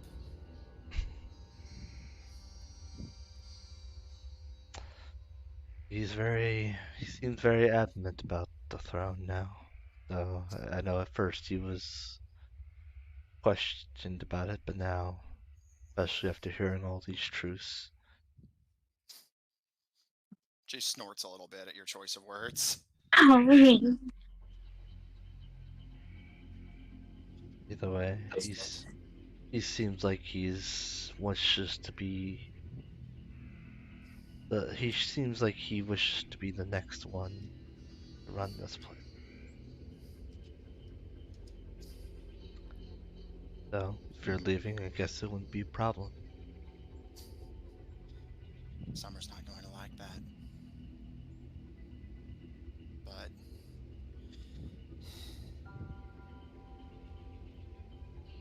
if you really can bring him back, I suspect she would come with us anyway.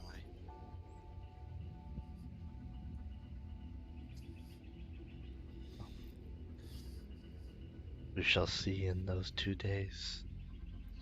I guess Now, we will. Matt, how far away is Tebedra from here? Under non-Speedy Zephyr circumstances, it would take you from this point about 2 days of walking if you like set up camp and rested and everything to get there.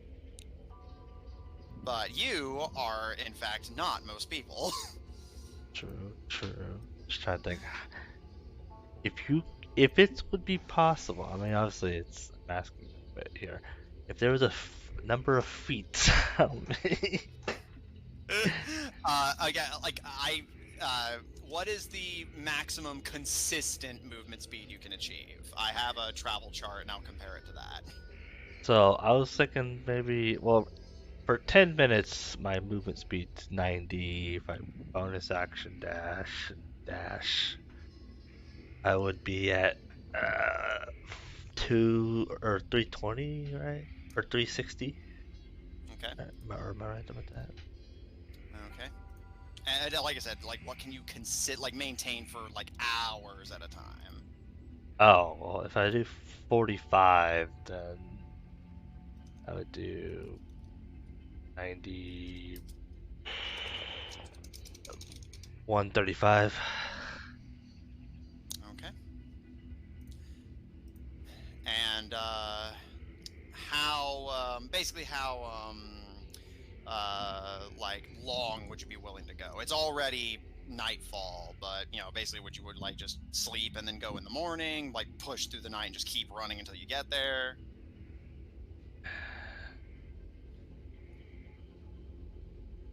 Yeah, I just realized. Never mind. I gotta make sure the captain is safe. Oh, Zephyr, forced to care. And, Grumble, grumble.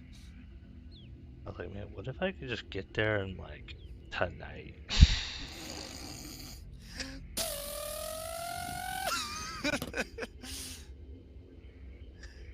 But I guess I'll kind of look to the queen, and if nothing is concluded, then I shall take my leave. Though I need to find where my compatriot went. Uphill, hiding in the tree.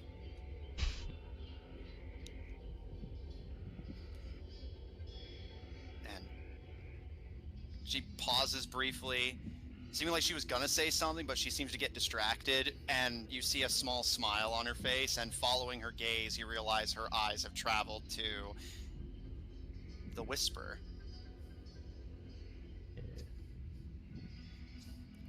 She twirls her own parasol, which is a stark, bright contrast to your black and red one. Hers a colorful white and pink lace one.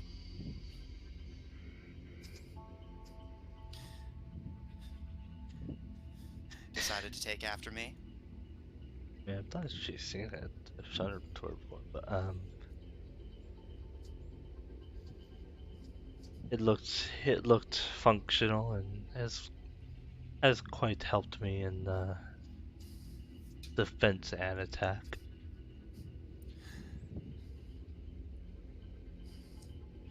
You're surprised at her observation of it initially, but after a moment, she, seeming like she settles on whatever she wants to say. I just thought you would have gotten rid of it. Why would that be the case?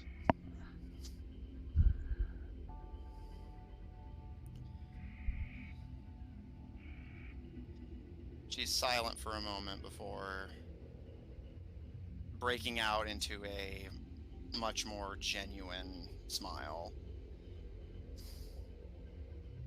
I don't know.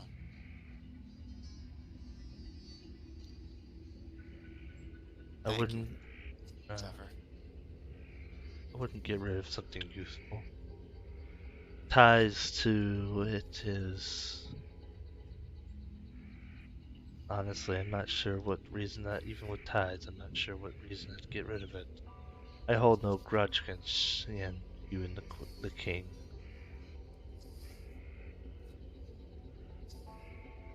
So,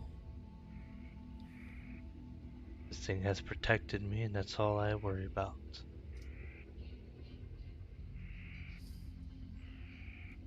She gives you a smile, and finally, letting her parasol drape over her shoulder, she kind of slowly approaches you, and her fingers kind of nervously clench and unclench before she puts a hand on your shoulder. You get the impression that she wants to do more, but is kind of feeling awkward about it. Like how to embrace sun. Yeah, shit. I've never had to express how much I love my kids. They're normally such shitty little bastards most of the time.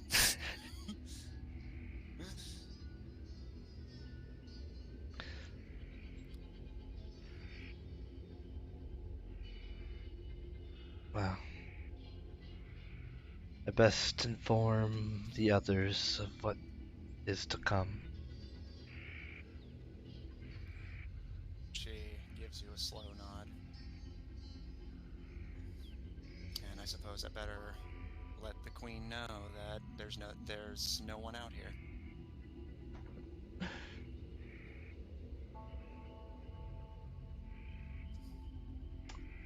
You've gotten better. Almost missed you. And you just barely missed me.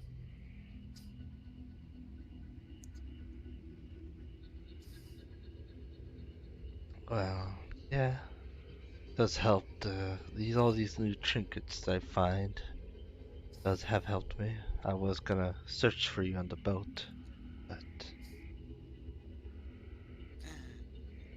She gives a smile, and I figured you would. That's why I tried to beat you out. I thought you would be at the farm, but you got here faster than I expected. that was merely walking, no? I guess your father didn't call you Zephyr for nothing.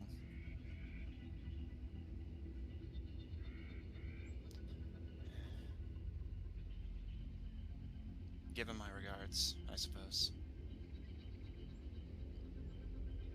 I shall. I may not have raised you the way a mother should, but I gave you the best I could with what I had. I have no complaints here. But Zephyr will start to proceed to walk away. Zephyr walks away. And As he does. as he does, Well, yeah, oh, walk. What? What? I think he's just saying as he does, just simply because that's what Zephyr does. Walks away. Yeah, you know. oh, don't sorry. you know I thought you meant like as he does, and then you were gonna say something happens. So I was like, oh. I was gonna be like, you know that expression, right? No, the English language is 8 languages in a trench coat, and none of them work. I will head towards where the mother has identified my colleague. All right. And as you do so, your mother stares at you for a bit as you go, before taking a step backwards and fading from sight. You know what? I want to see if I can spot her like fade. Roll perception. Oof. I'm assume no. What'd you get? What'd you get? That one. Yeah, and for her stealth, she got. Where's 65. For her stealth, she boy. got a 63. a 32. So I actually learned that apparently, at least according to some people online, the highest roll you can get on a skill check is like, I think with like something that gives you a plus 10, 73. Yeah, I believe it. You get all the modifiers to add up. Yeah. That's with like a very specific with a, I think it was like with a character that's very specifically built for one stat. That And makes sense. you have Bardic Inspiration and a couple of other Wow. buffs like that. Yeah. If we count buffs, yeah. Zephyr, you take a kind of quick, curious glance over your shoulder and scan the horizon.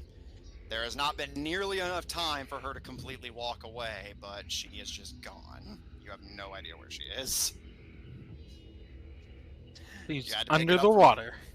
You had to pick it up from somewhere. Yeah. And Zephyr, you make your way back to the tree line. However, with your perception roll, you absolutely easily spot the captain.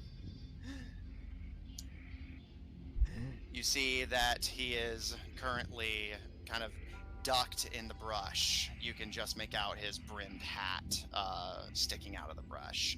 He is, to his credit, decently well hidden, but he can't hide all of himself, especially not from your prying eyes.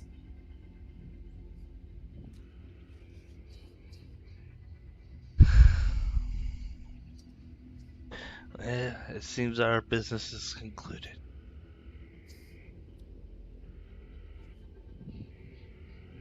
No response.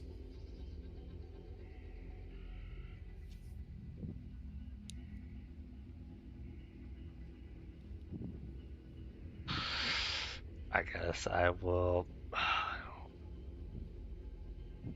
Immediately don't trust it. I'm going to, I guess, check it out. Check what out? With the brush that has the person, or that has the, what was that hat, I believe. Yeah, you can see the guy's hat and his form kind of crouched in it. It's dead. Zephyr, as you kind of cautiously approach, you have just enough time to register that what you are looking at is in fact just an oddly shaped stump that has his hat placed upon it. And you hear a slight rustle behind you and hear a small snicker of laughter. Oh, is that for slowing you down, Your Majesty? Not bad, though, of course. Our dear, you know, queen here, seems like she saw you. The Queen. Here. Oh. weren't paying. You didn't see that? I was scouting the encampment as you requested. Did you find anything? Not much you haven't probably already seen, but he hesitates for a moment before. There is a chance the enemy may have a weakness we can exploit. What is that weakness? The walls protect us from archers. The traps, and you and your friends will protect us from the giants. That leaves us with the Inquisitors from Argos. So, I've been watching them. And the girl, their leader. She follows the Red Queen everywhere she goes, like a lapdog.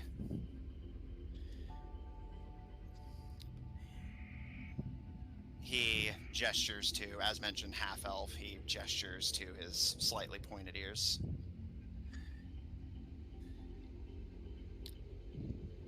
My people do not take to weak leaders easily. It would be possible to sow discontent among the ranks, especially among Argosians. The Argosians were once allies of the Bedra, true allies. Perhaps we can convince them that we are the stronger side. But from where we're standing, and the two of you overlook the encampment of the army of 1,000, it'll be tough to convince them, but I do believe it can be done.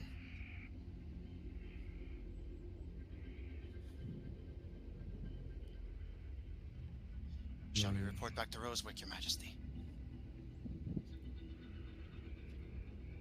Yes, shall. I think we've done all we can here. I mean, the traps will get to them as much as possible, and what's left we'll deal with.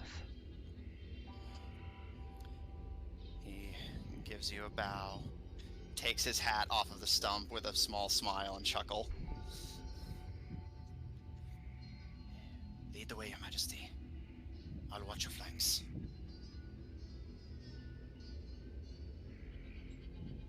And Zephyr will start heading out, and he'll go at.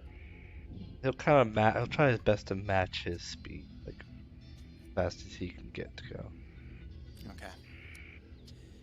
The two of you pick up your pace, and to his credit, he manages to be at least respectably fast. He certainly can't match you at a sprint, but to his credit, he can match you at a brisk jog.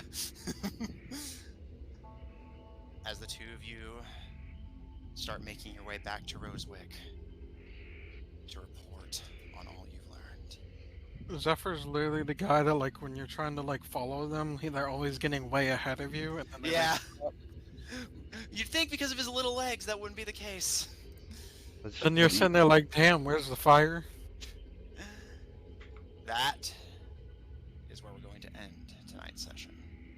Yeah, 1 minute early, alright. But still gotta do the outro. Fair. So I sent you a message, Austin. Oh.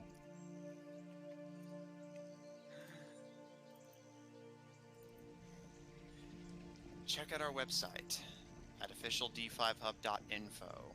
Down for maintenance at the moment, but soon to be resurrected from the grave like a filthy necromancer shopping for diamonds. When are we gonna get around to doing that? As soon as we get the new laptop in. What? Check out our link in chat to join our official D5 Discord server if you want to hang out with us directly. Support our episodes posted on Apple Podcasts, Pandora, Google Podcasts, and the iHeart Podcast Network, wherever you happen to get your podcast from. For our audio listeners, catch us live on Tuesdays at 7 o'clock Central Daylight Time on twitch.tv/Odd Tornado Productions. check out Odd Tornado Productions official on Tumblr to find links for other works, including our Human Rogue and soon-to-be King's Twitch channel at twitch.tv/killer5. That is 5 with a PH, don't get it wrong. And if you enjoy what we do, please support us on Patreon. That link to be posted as well. On Ko-fi at kofi.com/oddtornadoproductions, and follow us on Twitter at twitter.com/tornadoodd. The TNO are capitalized if you want to get immediate updates whenever we go live, as well as updates on all of our other projects.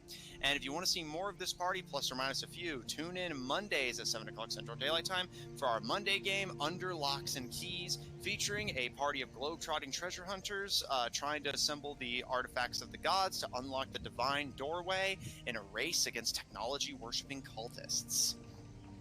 Thanks everyone at the table so much for playing. Thanks everyone at home so much for watching. And we'll see you all next week.